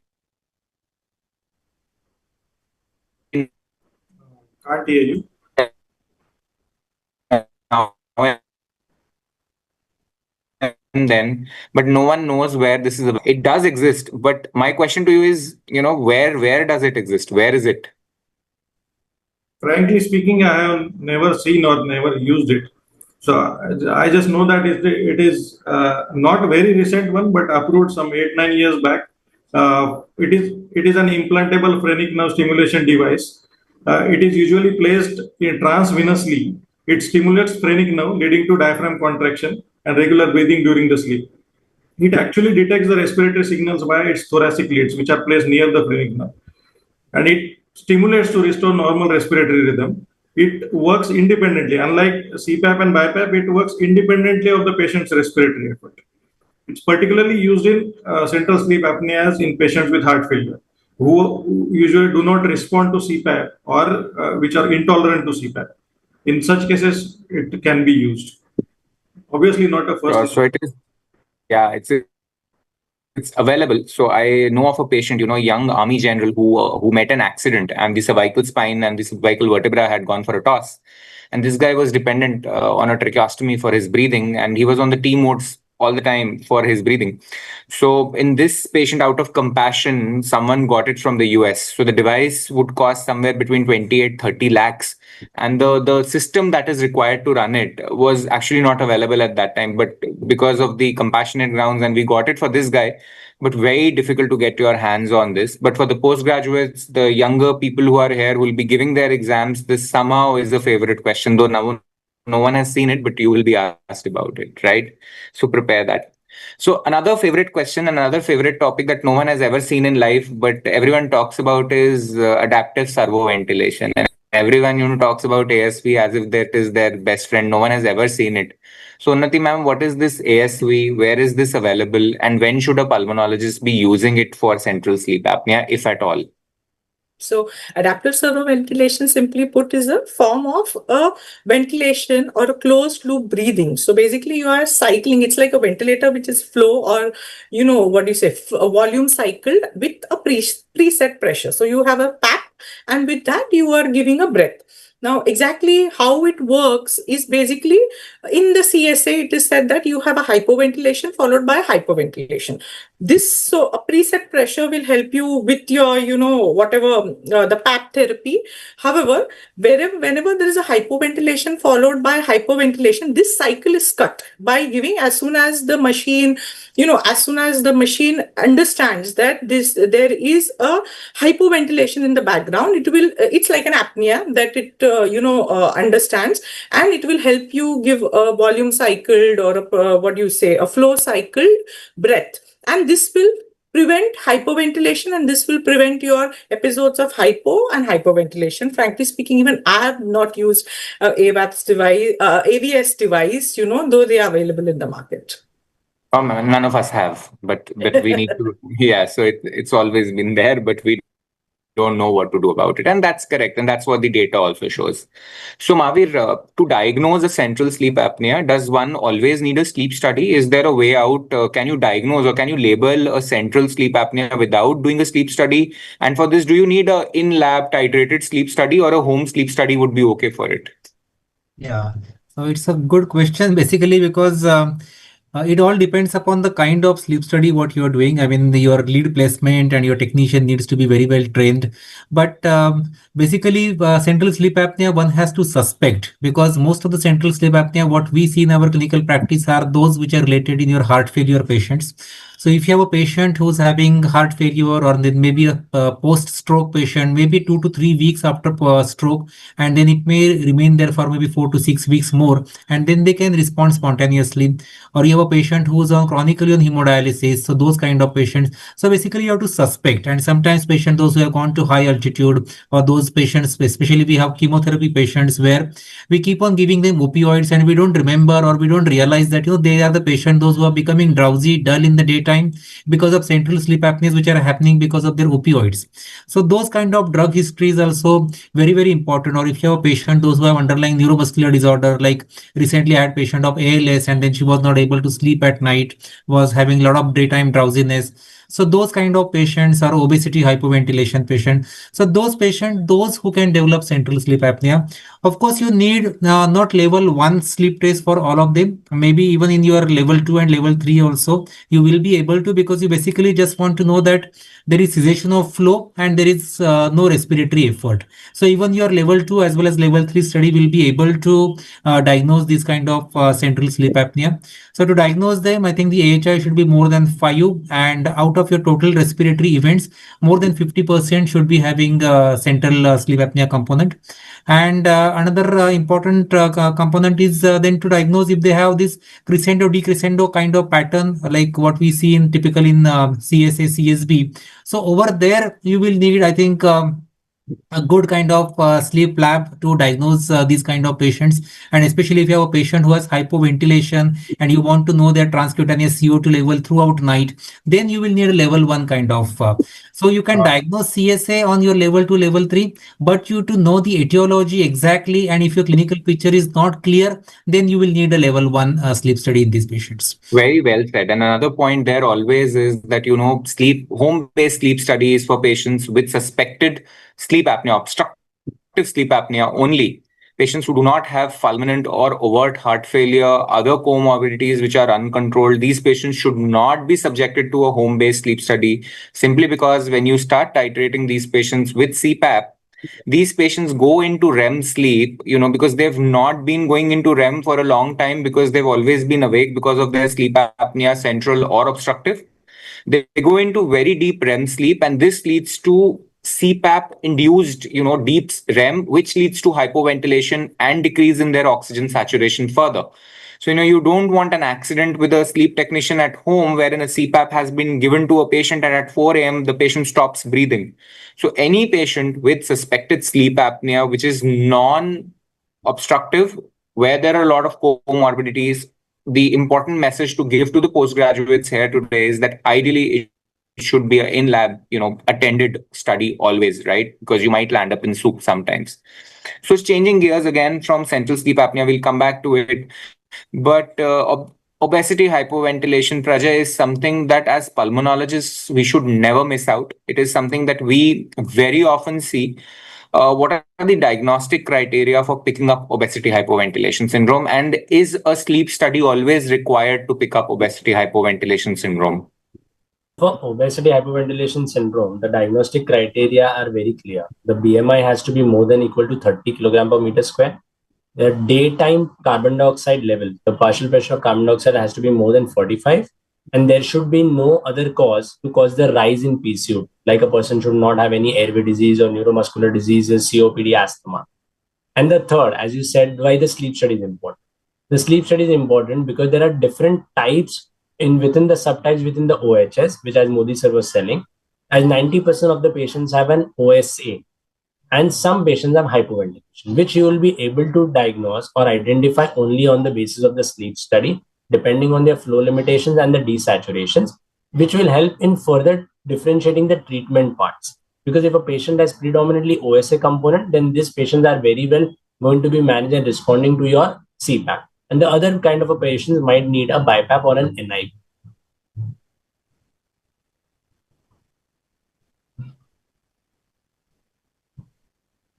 Hello. Sure, very well said. So, Mahavir, what's the problem with obstructive sleep apnea? The Pickwickian, what does obesity actually do, which adds fuel to fire to the sleep apnea? What's the pathophysiology behind it? Yeah, actually, as Prajay also said that majority of these patients, they will basically have only obstructive sleep apnea, and only few patients, they will have hypoventilation. And these are two different category of patients. So what obesity basically does is that there is a lot of fat in the trunk as well as in the lower chest wall, because of which there is a decrease in the diaphragm movement. Plus, there will be decrease in their expiratory reserve volume. So this all causes increase in the increase in the resistance of the lower airways, and because of which there is definitely more and more respiratory muscle load. And to combat with this respiratory muscle load, or to increase the work of breathing, what is done is that definitely at sleep there has to be more respiratory drive. And this increased respiratory drive, if the patient is not able to fulfill, especially because of their diaphragm is weakened in the REM sleep, because diaphragm is the only muscle which is active in the REM sleep. All other muscles, they are gone into complete atonia. But in obesity, because this diaphragm also has decreased functioning, there is microatelectasis. So these patients, then they get predisposed to hypoventilation because of the CO2 retention. And these frequent episodes of these CO2 retentions during REM sleep, it will then overshadow, and then the patients will have daytime symptoms of this obesity hypoventilation syndrome. So I think there are two patients. One, those who have this predominantly OSA, they are the one, those, and the other mechanisms like maybe the fluid shift in the obese patients. So they will have a lot of venous engorgement. There will be increased pulmonary capillary wedge pressure, and then there will be overstimulation of this. So all those things also come into play. So it is not only the obesity, but the fluid shift and the other diaphragmatic pathophysiology, that all come into play, and that can add into this OHS component. So lots of factors that we really don't know. There are theories with hormones, with leptin stimulation sensitivity, with insulin sensitivity. So there are a lot of things that we really don't know. But yes, so I'll ask Bindu ma'am regarding that. So ma'am, what are the clinical features of obesity hypoventilation syndrome? It is just a fat guy with sleep apnea, or there is something more to it? The name is explanatory. It is obesity, hypoventilation. So BMI is more than 30. And hypoventilation, the sign is there is no tachypnea. It is respiratory rate is a shallow respiration. So I'll split it into three. And these people tend to have hypercarbia, awake hypercarbia. The findings of hypercapnia and hypoxia is also there. When the patient is in hypoxia, the symptom is you have breathlessness, sort of an air hunger is there. And the first sign of hypoxia is tachycardia, heart rate more than 100. Your respiratory rate is more than 20. Your accessory muscles are acting, strap muscles are acting, intercostal indrawing. And when there is severe hypoxia, cyanosis is there. Now coming to hypercarbia, The symptom is headache is there. You could have severe warm extremities, bounding pulse, and those are the signs of hypercarbia. And if the patient goes in for cor-pulmonale, you have the obvious signs of elevated JVP, hepatomegaly, pedal edema. So the signs, clinical signs, can be classified based on those features which are there: hypoxia, hypercarbia, and features of cor-pulmonale. Sure, ma'am. And, a lot of people are asking about the comorbidities that are there with obesity, hypoventilation syndrome. And are there any peripheral, signs, how you pick it up? So I'll take this with Swapnil. Swapnil, any signs on the ABG, any lab tests, or how would you pick up obesity, hypoventilation in someone who is suspected of having sleep apnea? So anything on the ABG there or anything in the lab tests that would tell you, or any of the other comorbidities which would point you towards the diagnosis of obesity hypoventilation? Yeah. So basically, two things we can look. Those can raise suspicion of OHS based on ABG. First is, as we discussed, partial pressure of carbon dioxide more than 45, daytime hypercapnia, and the second, bicarbonate levels of more than 27. It's a very good screening test. Bicarb of more than 27 denotes chronic hypoventilation. So these two things are the most important things to look for in the ABG. Apart from those, these two, there are some other signs. With simple lab investigations, we can get polycythemia. So polycythemia is another thing which will increase the suspicion of OHS in a patient who is having characteristic features of OHS. And other things like pulmonary hypertension, cor-pulmonale, right heart failure, metabolic syndrome. These are the things which are comorbidities associated with OHS and which we can pick up on OPD basis. Sure. Unnati ma'am, a very controversial question. I don't agree with, this is just a personal bias. A lot of people, or when you read the guidelines, they say that majority of the people with obesity hypoventilation do patients this. So in your clinical practice, how do you start the treatment of a patient with obesity hypoventilation syndrome? Do you start upfront with a bilevel NIV, or do you give them a CPAP device first? If they fail on a CPAP, start them on an NIV. I'll ask you two questions. What does the evidence say? And hand on your heart, what is your clinical practice? Okay. So the evidence says that both are equal. Okay. So whether it is PAP therapy or it is NIV, however, in practice, we can go in this way. If I have a patient who was presented to my outpatient department where it was a OSA suspected, and then subsequently I have found out it's obese and has come as OHS, yes, PAP therapy may be tried. However, when I have a patient who is admitted in an exacerbation in a type 2 failure, and where I have treated the patient successfully with NIV, then probably NIV will be the treatment of choice, or bilevel PAP will be the treatment of choice. Again, in OHS, it is said that lifestyle modification is very important. It is easier said, written than done. It may be initiated and probably done by a patient who was hospitalized, very seriously ill, and is gone better, but difficult to sustain. Herein probably the newer things, like bariatric surgery, the newer drugs which are working against obesity probably have some hope in future. We don't have evidence as of date. However, this will help patients probably to take care of that obesity component, and then probably you and me will not have to debate about the therapy devices. Oh, ma'am, because I think, the problem with these devices is the data says that you can use a CPAP. But the problem is in India, nothing is insurance backed. So in these guidelines have been made for the US, wherein you can start the patient on a CPAP. If the patient fails the CPAP, the insurance company is going to swap it with a bilevel device. This is not going to happen in our country. If the patient has bought a CPAP device and then you tell him after 2 weeks that, boss, this is not working, you need to buy. So, these things don't work in India. So we really need to be careful, especially when you are interpreting the sleep guidelines, these American Sleep Association guidelines. In India, please always take them with a pinch of salt, because these guidelines have been written keeping insurance in mind. In India, sleep is totally out of the purview of insurance. So everything you do as per the ASM guidelines really need to be tweaked in the Indian practice. So, Prajay, this is for you. Bindu Madam had very nicely said that, ask the patient not to have alcohol. Bhai, that's not fair, no? And how many people would not have alcohol when you tell them not to have alcohol, lose weight? Someone who has obesity hypoventilation syndrome. Now, these are guys who are super obese. These are guys who are breathless, going to the washroom. And very nicely, in our OPDs, we tell them to lose weight. कि ऐसे नहीं होगा, weight कम करो, तब तक ठीक नहीं होगा.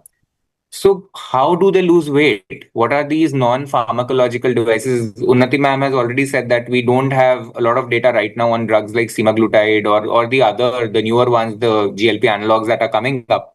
But what can one do practically? What are the non-pharmacological management strategies in patients with obesity, hypoventilation? Just asking them to lose weight, just asking them to stop drinking alcohol. I really don't think that works in clinical So practice. first So thing is Prajay, when any we are takes on saying that? non-pharmacological treatments, so one thing when we also say patients, if you start losing weight, your machine pressures might go down, or they are in the hope that my machine will go out if my weight is getting reduced.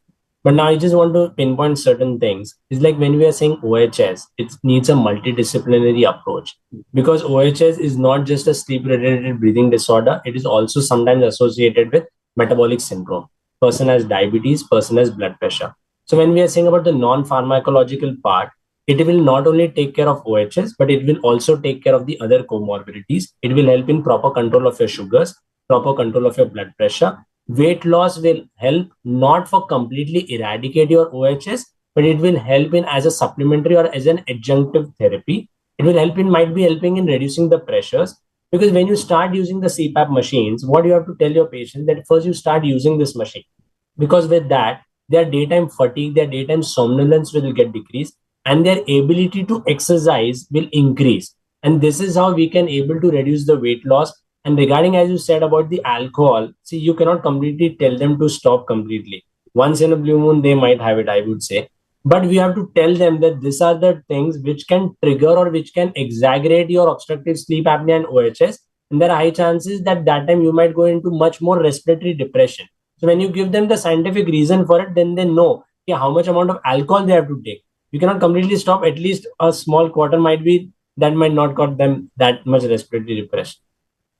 So you probably don't have Punjabi patients, and so you don't deal with that. We do, and it's very difficult. But very rightly said that you really need to talk about you need to tell them why this is important, and this is what will probably convince them. So Mahavir, coming to you, acute exacerbation of obesity hypoventilation syndrome, or the overlap syndrome, which is combination of sleep apnea with COPD. And I think this is one of the commonest things that we see as pulmonologists in our emergencies. A lot of our physician colleagues, would still give them uninhibited oxygen, nebulizing them with 12 liters of oxygen. And then these patients become absolutely drowsy in the emergency. And a lot of them get intubated or land up in the ICU because of, silly things that we do in the emergency. So how do you manage an acute exacerbation of OHS? I think this is so important, and this is much more tricky than managing a simple acute exacerbation of COPD. And, I would want a more detailed answer in this. What would be your NIV settings in an acute exacerbation of obesity hypoventilation syndrome? How would you tweak the pharmacotherapy in these patients? Because this is something which is so mismanaged. Yeah, absolutely right. Because I think in my presentation also I said that OHS is basically diagnosed in 75% of the times when they come in the acute crisis. So they are those who will be landed up in the casualty, and they have typical this type 2 respiratory failure. And clinically looking at them, they are definitely obese, they have CO2 retention.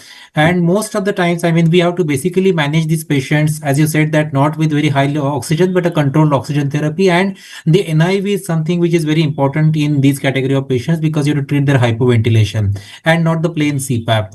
So normally what I tend to do is I start them with a bilevel device, maybe an IPAP and EPAP. And it is very important for us to know that EPAP is basically just to open up their airway.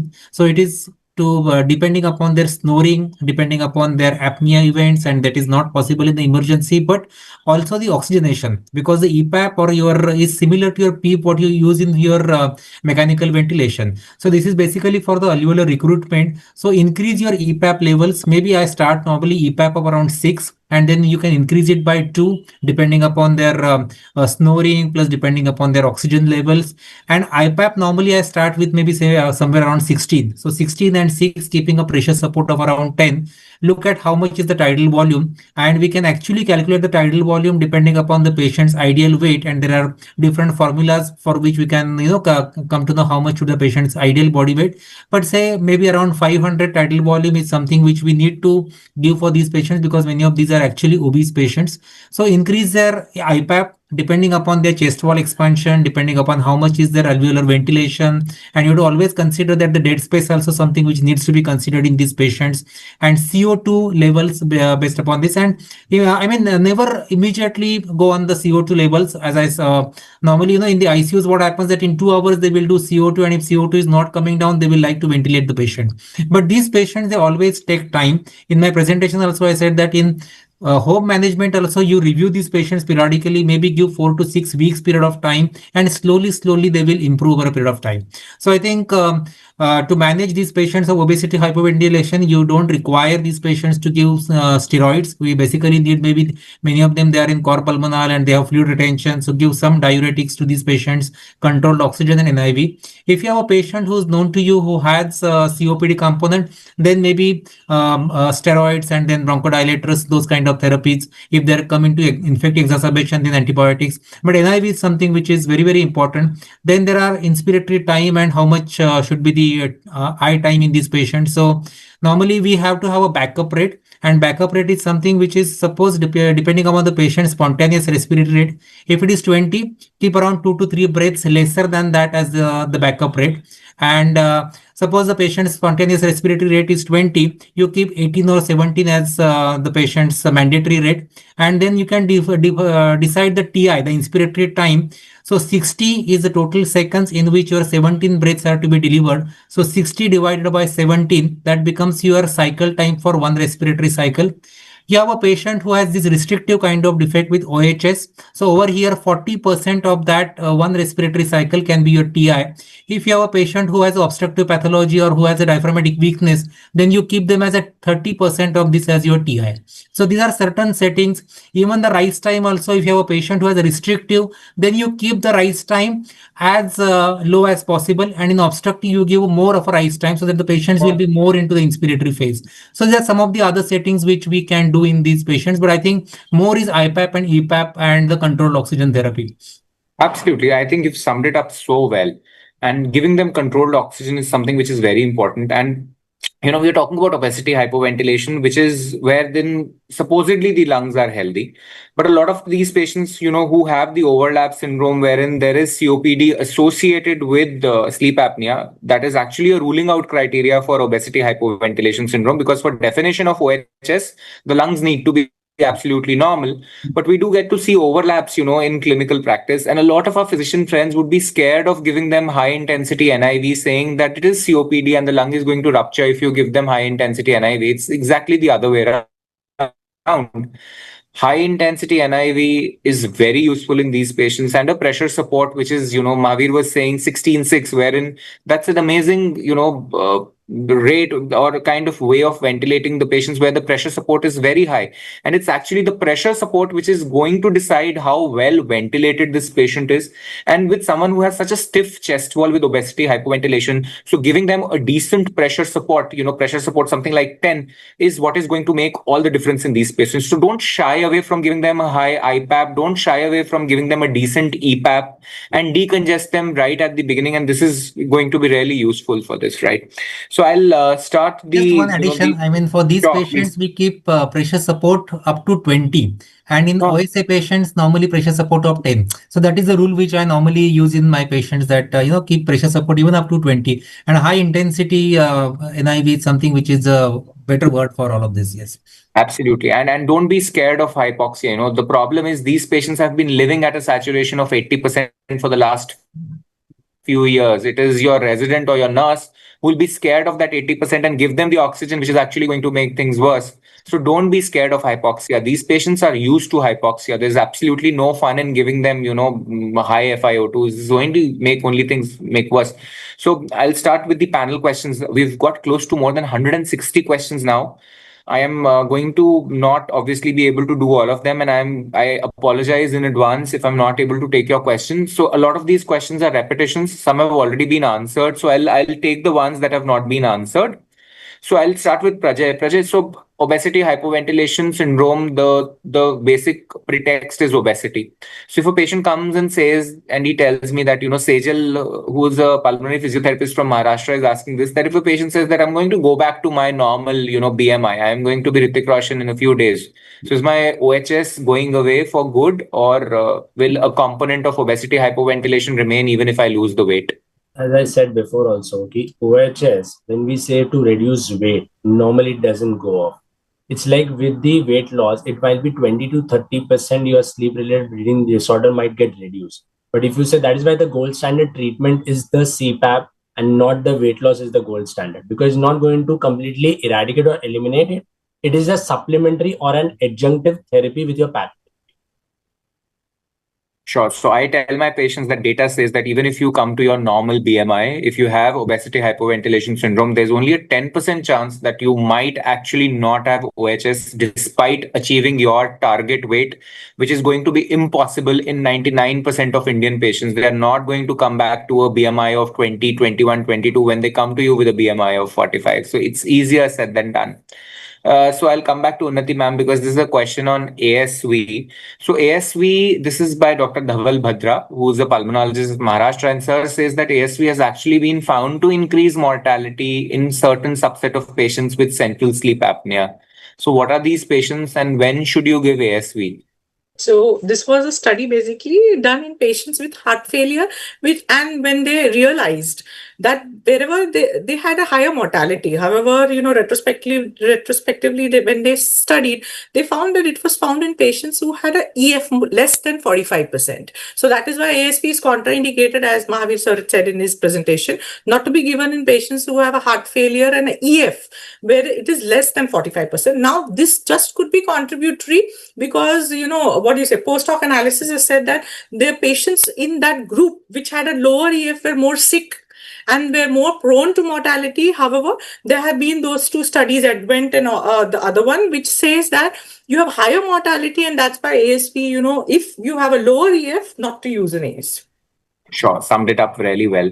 So Mahavir, next one is for you. You've got your fan following, dude. We've got a lot of comments where people are congratulating for you. Either these are true comments or these are your PG students. So anyways, so Mahavir, someone has asked, what is the role of esophageal pressure monitoring in upper airway resistance? I knew this was coming. So what's your take on that? So basically, there are centers, especially in Japan, where the people are doing this esophageal monitoring, manometry monitoring, and because arousal is something which is actually been decided, the best way to diagnose an arousal is by doing a esophageal manometry kind of thing. Okay, because the intrathoracic, and nowadays it has been found out that it is not the deflections in the EEG, but more accurate way of diagnosing the arousal is if there is a deflection in your esophageal manometer. So one of the ways by which you will be able to diagnose UARS more commonly as compared to even your EEG pattern of arousal. So I think that is one of the ways, because there are different mechanisms. So many times the flow limitation may not be always followed by the arousal. There are certain mechanisms where there is there is a cortical arousal and there is autonomic arousal. So cortical arousal is something which you will be able to find out on your EEG, but the autonomic arousals are not, which can be found out on your EEG. So those kind of arousals where the negative intrathoracic pressure deflections, they can be found out by doing this esophageal. I think that is what Arjun can clarify it better, but so that's the gold standard, and you very rightly said a lot of these, because by defining upper airway resistance syndrome, these are not classic sleep apneic patients. So they have a lower threshold of apnea, they have a lower threshold, they get up again and again, but the problem is this kind of awakening might not be picked up by an EEG, and that is why you need this change in the esophageal pressure. So one of my juniors, who was a very notorious person, was given a thesis topic on this, because they were notorious. And they were given a sample size of 50 patients. And, we could not even do a single patient, because every time you put in someone who's sleeping, you put in something through their nose, and half the people would get up at that time. Or if you put something, if you put a pressure transducer,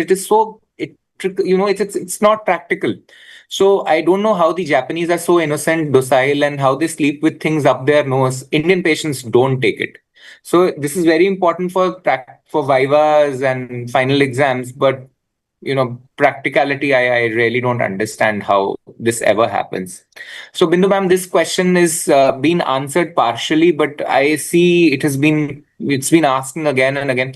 So how would you pick up upper airway resistance syndrome in clinical practice? And is this not just mild OSA? Why so much of halla about it? Why can't you just treat these patients? Why do you need a special name for this upper airway resistance syndrome? Yes, it's a milder form of OSA, and the sleep studies show that the apnea-hypopnea index is less than 5 per hour.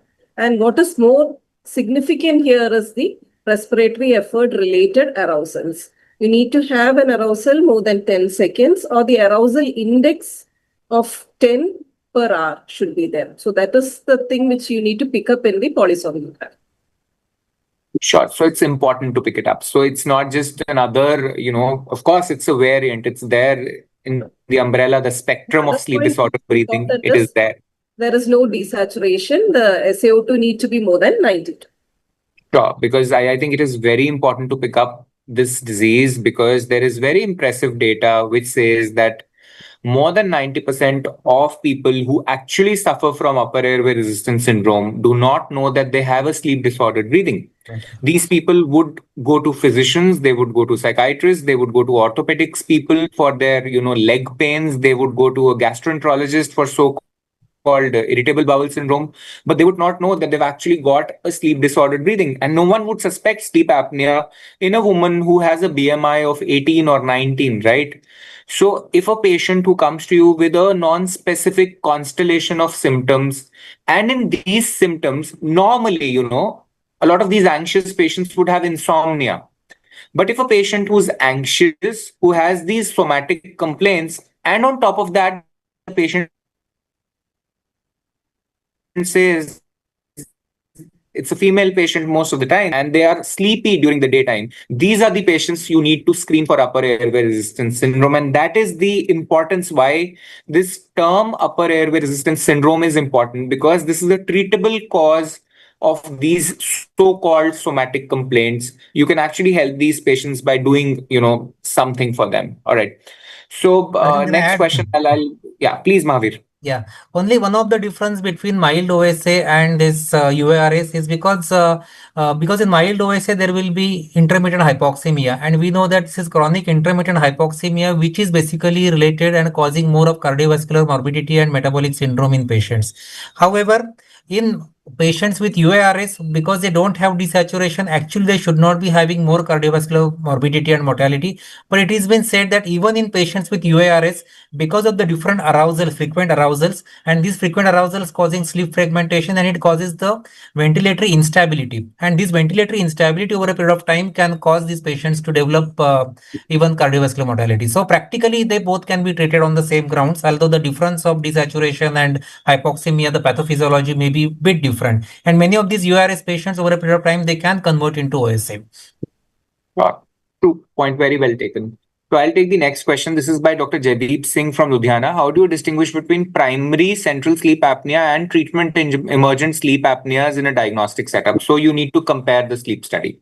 So I've done the sleep study for a guy wherein there is only pure obstructive sleep apneas. I've started this patient on a CPAP, and rather than making his life more comfortable, I have made his life more miserable. So in minority of these patients, I would subject them to a repeat polysomnography. And in this polysomnography, which I am now doing after the patient is on CPAP, I see the emergence of central sleep apneas, which were not there in the pre-CPAP polysomnography. I would label that as a treatment emergent sleep apnea. However, practicality of this is very difficult. A lot of these, getting a sleep study for one time in India is difficult enough. So getting it done twice is more of a theoretical possibility, but that is how you would do it, right? So I'll go to Prajay now. So Dr. Amrita Bose from Mumbai is asking, how do you, this is very important, and this is actually very interesting, how do you ensure accurate diagnosis of patients when they are presenting with overlapping features of obstructive sleep apnea, central sleep apnea, obesity, hypoventilation syndrome, because none of them are mutually exclusive. You can have a really obese guy wherein there is an element of obesity hypoventilation syndrome. Because of their obesity, they have diastolic heart failure or associated systolic heart failure, which is leading to central sleep apnea. And of course, majority of the obesity hypoventilation syndromes will have obstructive sleep apnea. So is it important to actually pinpoint these differentials? And how would you start treating this? Difficult, but what would you do? Ideally, it is difficult to pinpoint each and everything. But as rightly said, if a person is anything coming to with a cardiac failure, I would not like to do a sleep study at the upfront. First, I would like to optimize the patient with the diuretics, whatever optimized nebulizations. I will try to treat the airway disease and then go ahead with the sleep study. That is why my dictum is I always do a sleep study before the time of discharge when my patient is almost stabilized, and that will give me a true picture how much is the component of the central apneas, how much is the component of the obstructive sleep apnea. And that time also I would also come to know what is this daytime PCO2 levels, because sometimes the daytime PCO2 levels at the time of admission can have been jumped up because of the exacerbation. So on that first reading of that ABG which is showing of a high PCO2 due to exacerbation, you cannot label just a patient of an OHS. Sure. So a lot of time these patients will have these overlaps and you might not be able to pick up, but the good part is that majority of them will respond to the CPAP device. Of course, if clinically you see there's an element of heart failure, you obviously treat the heart failure. You would not be dependent on a sleep study to pick up the central sleep apnea and then start treating these patients with diuretics. I think a lot of these patients who come to us with fluid overload, who are obese, by default in the emergencies would get a shot of Lasix, Yes. and we would probably be doing their echoes more than doing their sleep studies, right? So we would probably pick this up and kind of treat this. So Mahavir, the next one is for you. This is a theoretical question, but I think a lot of PGs here would be listening to us. So this is from Dr. Ajay Kumar Srivastav, who's from Gorakhpur. And he says, in a polysomnography, how do you distinguish a obstructive event from a central event? Yeah, so in both of them, the cessation of the airflow will be, the amplitude will be less than, 90% flow limitation will be there. And in the obstructive event, definitely there will be presence of respiratory effort. So in the thoracic and abdominal belt, there will be presence of the respiratory effort, whereas in central apnea, there will be no effort. So that is how I think we will be able to diagnose both of them based upon their PSG pattern. And we have to then calculate that if the patient has a predominantly central apnea, then the AHI should be more than 5 and 50% of the respiratory events should be central, as compared to in obstructive apnea where the majority of the events are obstructive. So I think that is all. So I think you need to train yourself in PSGs, and just looking at the epoch sometimes would tell you whether these are central events or whether they're, sure. So I think this question we've answered this, but I think this question is coming up again and again. And so 3 questions in succession are on the treatment of upper airway resistance syndrome. So I think I'll answer this once and for all, that upper airway resistance syndrome, the treatment is difficult. There is some data on cognitive behavior therapy. There is some data on CPAP therapy in these patients. There is some emerging data which says that when you try to treat females with upper airway resistance syndrome with the classic nasal mask, these patients might not be able to tolerate this. So there is very little data now which has come up with nasal pillows. So the gentler the device or the interface with which you treat these patients, the more susceptible these people would be to therapy. So a practical take would be, if there are associated somatic issues, if there is associated anxiety, depression, treat it. These patients can be sent for CBT, cognitive behavior therapy. We are scared of using these fancy terms in clinics, but this is something which helps a lot of our patients. We have data on COPD and smoking cessation with CBT, very good results. So don't be shy of sending these patients for CBT. CPAP can be tried in these patients. There is data which tells us that 97% of these patients, when they're given a CPAP device, are not going to stick to it. There's in fact data which tells you that in the first OPD visit after a CPAP has been given to a patient with upper airway resistance syndrome, 70% of them would not use it beyond their first OPD visit. Yeah. So it is a difficult proposition to treat. There are no definitive criteria in the Western population wherein the mandibular advancement devices are available, which can be counter-made to the needs of a particular patient. They would probably use the mandibular advancement devices. Unfortunately, in our country, it's all theoretical and we don't, kind of use them. Bindu ma'am, should every obese patient be screened for obesity hypoventilation syndrome? Or is there a criteria or is there a clinical threshold where people should be screened for obesity hypoventilation syndrome? The issue with obesity hypoventilation is that when there is hypoventilation due to multiple causes, it could be leptin or the limitation of diaphragm movement. There is hypercarbia. The carbon dioxide level in the morning hours is more than 45. So it is that part that is causing the symptom. And of course, there is chronic hypoxia, which occurs.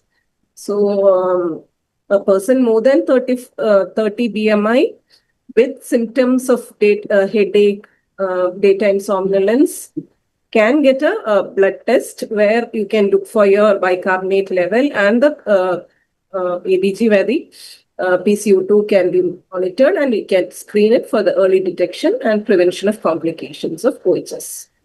Sure. So it would be overkill to actually screen every obese guy for obesity hypoventilation. Even the most deserving ones who have classic or most frank obesity hypoventilation syndrome in India, we are not able to do their sleep studies. So I think if you're in Switzerland, Denmark, probably yes, but in India, it doesn't happen that way, unfortunately. So this is for Unnati ma'am. This is by Dr. Ajit Kulkarni. Sir has asked that, if a patient is suspected sleep apnea or sleep disordered breathing, classically the Epworth score is high and the patient has classical features of sleep disordered breathing. But you do a sleep study, but the AHI comes out to be normal. So what do you do with these patients next? So again, confirm your history and your scores. So it is said that if you do not have comorbidities and if you get a high pretest probability score, your sleep study should come positive. Go for a level 1 PSG, which would help you pick up the variants like a UARS. Okay, and sometimes it may be just that, I often have residents who say, I have a sleepy snorer and the chap is doing a night duty. So it's like, look for things other than OSA which can cause sleepiness and which can cause snoring. Yes, a sleepy snorer should be evaluated in detail for OSA, obstructive sleep apnea. The gold standard is polysomnography, a level 1 PSG when your, probably a home-based study is inconclusive. And look for, as we've been taught by JMJ madam, the sleep diary. The sleepiness, the sleep hygiene. What is the issue which is causing the sleepiness and what is the issue which is causing the snoring? Sure, very well taken. That's so important. Everyone who's sleepy does not have sleep apnea. There can be multiple issues and you always need to think about that. A very important point that Dr. Nivedita Kumar, madam, is a dental sleep medicine specialist. We need more of you in India, ma'am. She says that people who have got UARS will have associated craniofacial structural deficiencies, a high sympathetic drive, and a dental consultation is necessary to evaluate these patients for procedures like palatal expansion and myofunctional therapy. Point very well taken, ma'am. I think we as pulmonologists need to kind of, especially in this subset of patients, do more dental referrals and ENT referrals, provided our dental and ENT colleagues are interested in this part of therapy and if they are able to help us. Sure. Looking forward to doing that. I can add, we have a dental college with us, which does a lot of work in Mumbai on basically, these mandibular devices. They do their own PSG, and it is probably one of the institutes, in the dental institutes who work on, probably, sleep apneas and, probably the dentist way of tackling it. Very important. And we often as pulmonologists, because you become so myopic in doing what you want to do, you kind of don't ask for help. So it is always good to ask for help, and point very well taken, right? So Prajay, I'll ask you this. This is from Dr. Anil Kumar, who's a pulmonologist from Tamil Nadu. And is there, someone who has a central sleep apnea and you're not sure about how to treat it, and probably the patient is not accepting a CPAP device, can you just treat them with nocturnal oxygen alone? Because one of the problems here is hypoxia, because of the increased circulatory time, the problem is hypoxia. So is there some data which tells you that you can actually treat these patients with oxygen alone at night? So as Modi sir was explaining, there were two categories. One, they were with hypercapnic central sleep apnea, and one which were with normocapnic central sleep apnea patients. So in this normocapnic, or where the carbon dioxide levels, if you know the partial pressure of carbon dioxide levels are normal, and if they're not tolerating PAP therapies, you can give nocturnal oxygen to avoid the hypoxemia, because that hypoxemia itself can cause pulmonary vasoconstriction and finally can lead to a core pulmonary kind of a condition. But if your carbon dioxide levels are higher, then just giving an oxygen, you will trying to correct the hypoxemia, which is actually a drive for the respiration, and you might further exacerbate your PCO2 levels. Sure. That's very well taken. All right. Can I add? There are small studies which have shown benefit of nocturnal oxygen, 1 to 3 liters, low flow oxygen in normocapnic patients in reducing severity of the AHI and symptoms also. But no, long-term benefit is not proven, and it does not improve the mortality rate, and also does not improve LV function as such. So it's not. So you would probably not do it. So here I would like to just add one more thing. So there are now orofacial masks which are available, because most of the time what we have seen, people are not compliant or not feeling good because of that pressure, because of on the nasal bridge.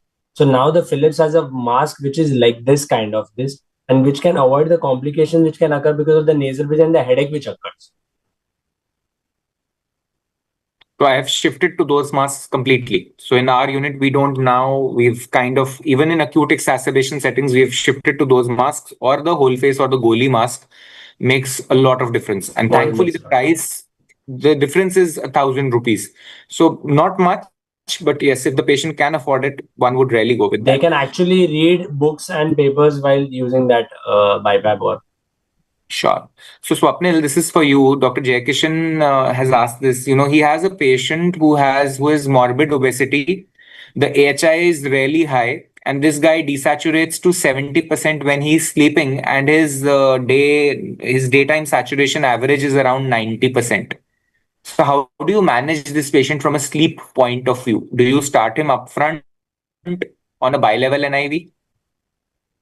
I think so, yes. With such high levels of carbon dioxide levels during daytime, I would upfront start him on bilevel PAP instead of CPAP. Obviously, after managing all the comorbidities and optimizing all the other factors. Yes. Sure, absolutely. So someone who has high CO2 levels, someone who's obese, probably might not do very well on a CPAP alone, right? So this is again a question which is coming up again and again. I'll try to answer this. This is by Dr. Simon.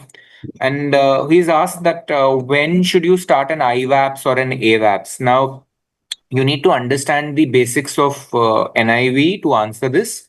The most basic NIV that came into practice when NIVs were launched was the S mode. Now, what is the S mode of NIV? S mode of NIV is when the patient is taking, breaths at their own leisure. But the problem with the S mode is if the patient is hypoventilating, someone who has a carbon dioxide of 100 plus, someone who's breathing at a respiratory rate of 8 or 6 per minute, if you give them an S mode, it is not going to be sufficient because S is spontaneous, right? Because the patient is hypoventilating. So what they did was they added T to the S, which was the ST mode, in which a time fixed, breath delivery was given to these patients, that not just a spontaneous mode. After a certain fixed amount of time, the patient would be given a breath by the ventilator device. Unfortunately, a lot of these patients don't do well even if the ST mode is given to them, because their tidal volume, which is given by whatever settings that you've used, is not adequate, especially in patients who have a very thick chest wall with severe obesity hypoventilation syndrome. In these patients, you need to give them a fixed tidal volume, which will ensure that the patient is ventilating well. So an AVAPS or an IVAPS is nothing. It is just an extension of the ST mode, wherein there is an algorithm which is inside the machine which senses what is the tidal volume which is being generated by the patient when a fixed pressure and a fixed time is given to these patients. So what the machine would do is the machine would sense if that particular tidal volume is picked up or not, and the pressures and the time would be adjusted by the machine. So it's just an intelligent or a smart way of the machine working. Different companies would have their different names for it. So when would you use an AVAPS or an IVAPS? If the patient has been given an ST mode, and despite the ST mode, the patient is not generating adequate tidal volumes, or upfront, if my patient has come to me with an acute exacerbation of obesity hypoventilation syndrome, severe overlap syndrome, where the patient is drowsy and I want to hook on the patient to an NIV, upfront, I would use the AVAPS or the IVAPS mode in these patients. So someone has asked about jaw exercises, whether they help. Would anyone want to take that? Because I really don't know if any jaw exercises can be prescribed to people who have upper airway resistance syndrome or any kind of sleep disordered breathing. Yeah, so Arjun, I mean, maybe there is a role of this myofunctional therapy. So there is this myofascial therapy is something which is can be used to train your muscles. And if you go online, there are a lot of these, there are some kind of exercises like to do the jaw movements and the tongue movements, the thrust movement. So those kind of movements where you can just improve the muscle tone. So that can be, I think that can be the answer for this. But not like it can be used for someone who is just not able to tolerate any other kind of therapy and is not a candidate for surgery also, and plus want to go only with the lifestyle modification kind of thing. So myofunctional therapies in these patients can be used. And this is the problem in sleep. You can't exercise during sleep. So the thing has to be in the sleep stage. So that is, it's like it has to be active. So as Sir said, the exercises might help you, in the neuromuscular control, but, it would not help because the patient will be sleeping and not be able to exercise in that stage. Sure, that's a point very well taken. Mahavir, again, there are 3 people praising your talk. But someone has said that Dr. Arjun is very handsome, so I take the cake, right? So it's fine. You can have your good talk there. So Bindu ma'am, this is for you. Yeah. So Bindu ma'am, someone has asked if someone has upper airway resistance syndrome, and if you don't treat it, will it become frank sleep apnea? Yes. It's in a spectrum between snoring and your mild OSA. So if you don't treat the UARS, it will become a OSA. So it can, of course, because if other risk factors come into being, if these patients gain weight, they're going to probably develop sleep apnea. The next question is very important, and this is by Dr. Ramesh, who is an ENT surgeon from Aurangabad. He says, why is compliance lesser in women, and can you increase it? No, you cannot, my dear friend. You cannot do that. And Mahavir, Prajay, and Swapnil, all of us will swear to that. You cannot do that. Unnati ma'am and Bindu ma'am, can you please tell us why we can't do that? Any of you? So again, it is all about counseling and understanding and making the patient realize. So like if I have a patient who, to give an example, had severe sleep apnea and was unfortunately diagnosed to have severe depression, was on multiple drugs, and the psychiatrist realized, no, this is a young patient, is fitting in a profile of obstructive sleep apnea, and I need to evaluate these patients. Prajay and Swapnil will understand what I am relating to. So then, probably this patient today, after 10 years of being on PAP therapy, has realized that no, PAP therapy has made me go down on my medications, has made my life more easier. I'm working more well. So it's all about talking and, tailoring it to what the patient, how to counsel the patient. This would have been a probably non-compliant patient, but it's like showing the patient, see, with PAP therapy, this is what is done. You had, a probable concern on your medications. The medications have gone down. You are doing well in life. You are, in fact, working well in life. So it's like, it's a tailor-made approach. You have to make the patient realize whether a man or a woman. I can give examples of men who will say, "Hum nahi vaprega." Understood? On this side on the western side of India. So we have to just break the stigma where, it is available. So the first thing that I do in my practice, since I deal in a public hospital, I have to really work hard to get the CPAP arranged, to the trust and all. They are not affording patients. The first thing that probably Dr. Bindu will also agree to, we do is, how did you feel with the PAP therapy and will you use it? Once we have an agreement, it's like, will you stop? Are you ready to quit smoking?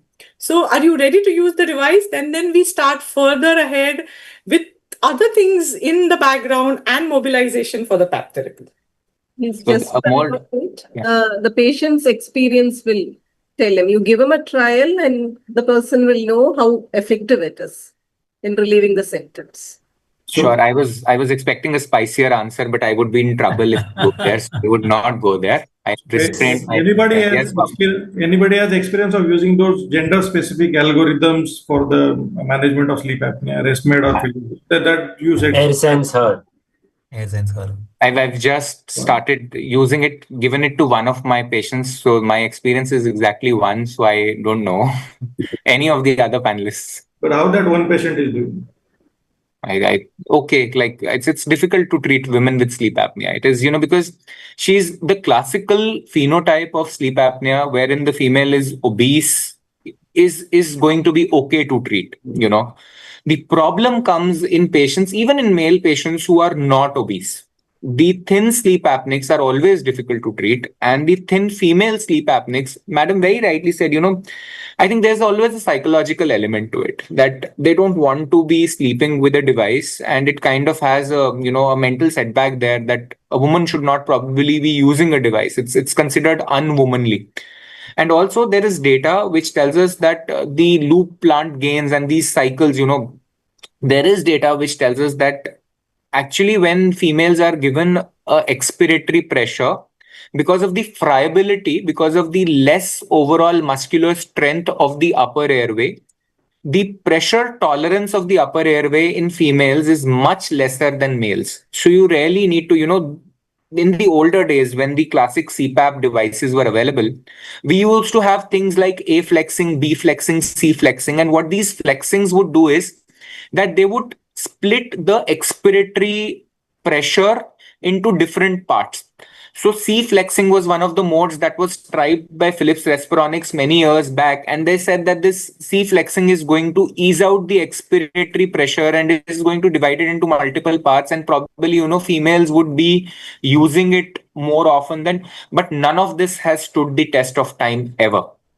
Apart from the use of a humidifier and the use of ramp when you are starting a patient on a CPAP device, none of these so-called comfort features, including flexing, A flexing, B flexing, C flexing, a heated humidifier wire in the CPAP device, have never stood the test of time.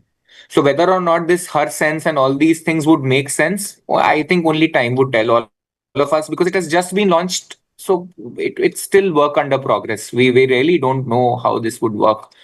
So Another it is thing is, I already will just like to add is, because many of the times these females, they will present more of insomnia and those kind of symptoms. So it is very difficult for you to label them as obstructive sleep apnea just based upon their history and clinical features, because they have more of this insomnia.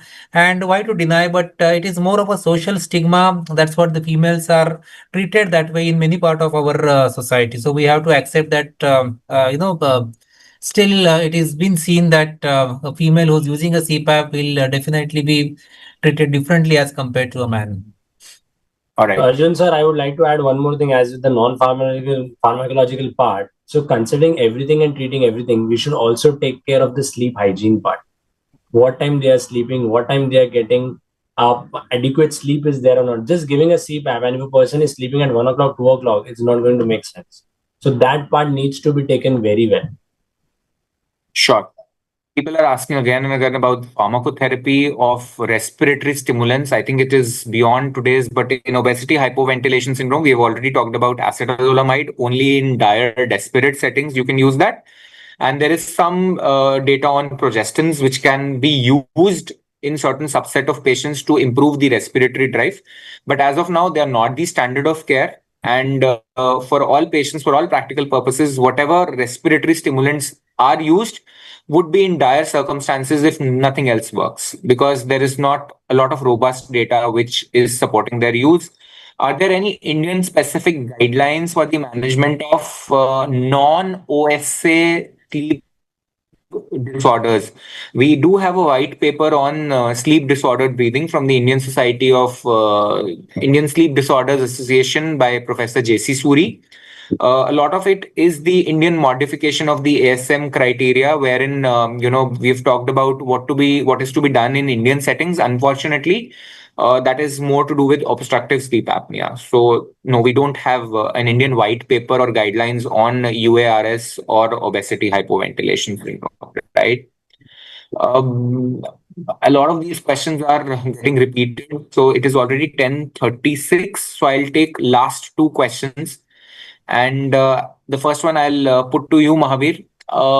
In patients with suspected upper airway resistance syndrome, any advantage of doing an upper airway CT scan for these patients? Any morphometries or doing an MRI scans of the upper airway? Is this going to help?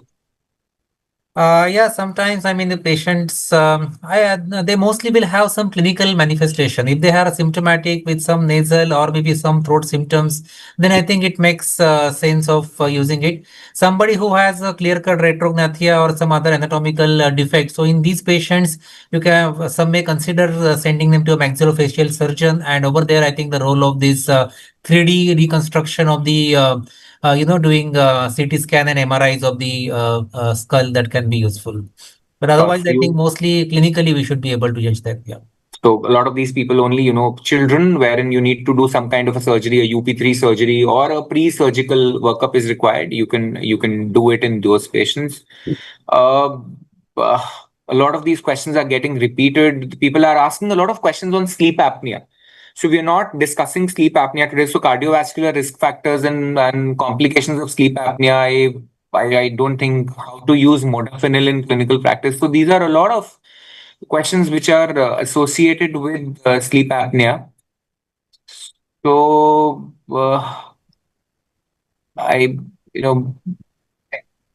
any parting comments? I'll ask with Bindu ma'am. So any parting comments? The three important parts we have discussed today. One is UARS. UARS is significant. There is a significant proportion of people which goes underdiagnosed. And as Dr. Arjun has put it, they end up with psychiatrists, fibromyalgia with orthopedicians. So the symptom of upper airway resistance syndrome may be wide and varied. So we need to detect with the polysomnography. And the obesity hypoventilation syndrome, those with BMI more than 30 with presenting with morning morning headache, daytime somnolence, disturbed sleep, can get a screening of blood test and see if the carbon dioxide level is more than 45, and that can be done.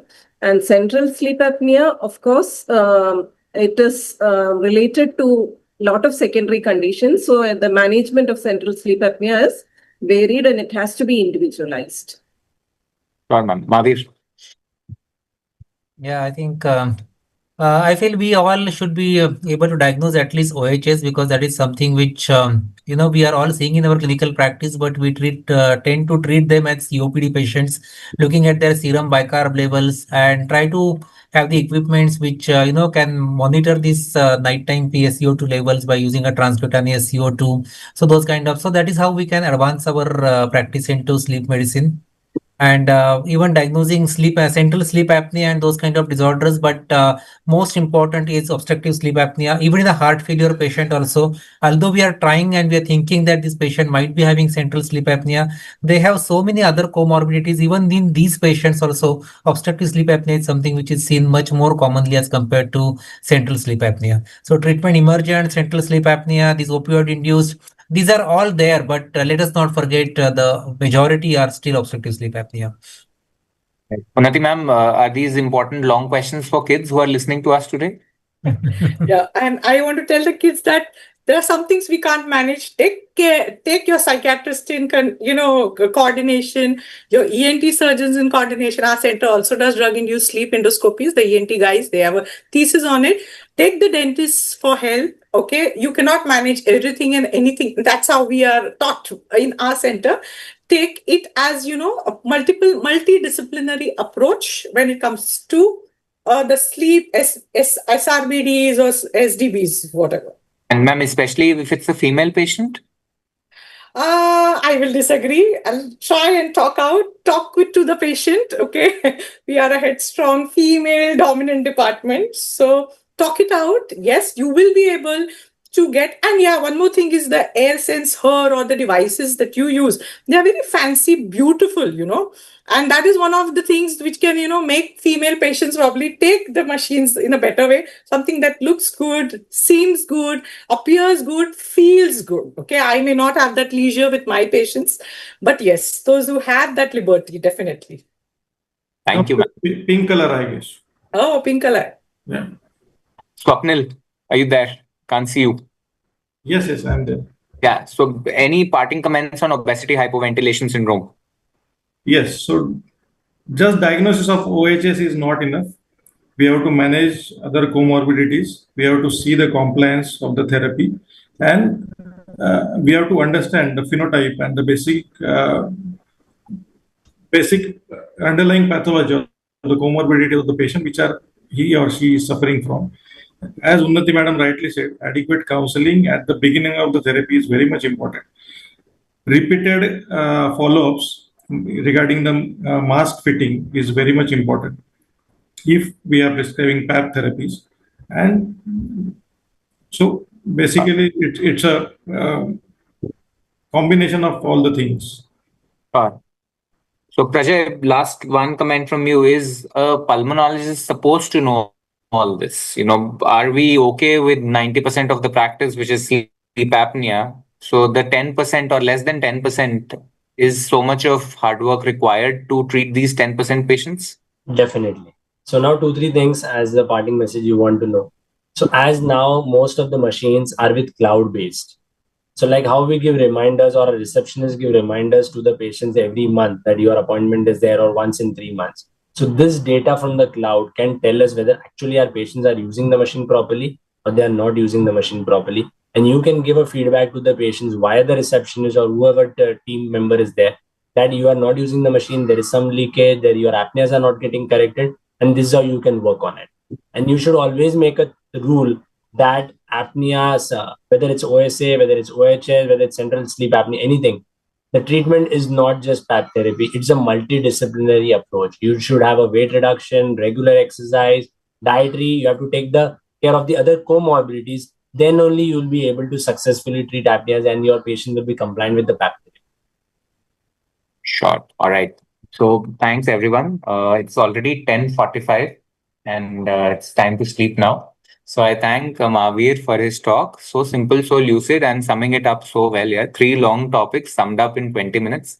And for my fantastic panelists, thank you for being so, supportive, being so sportive, and for putting up with me. Always a pleasure interacting with everyone. And thank you, Team ICS, Amita ma'am, and all the rock stars at ICS for doing this, for helping our younger colleagues, understanding these topics. No one talks about them. When we were residents, no one would probably, even talk about these things. And these things would come up as googlies in our exams. So not only are they clinically important, but for the younger colleagues who are listening to us today, prepare these questions. You will be asked these questions now or then. They are important, right? So thanks everyone. Have a good night and have a great day ahead. Thank you, everyone. Thanks. Great, sir. Thank you very much. Thank you.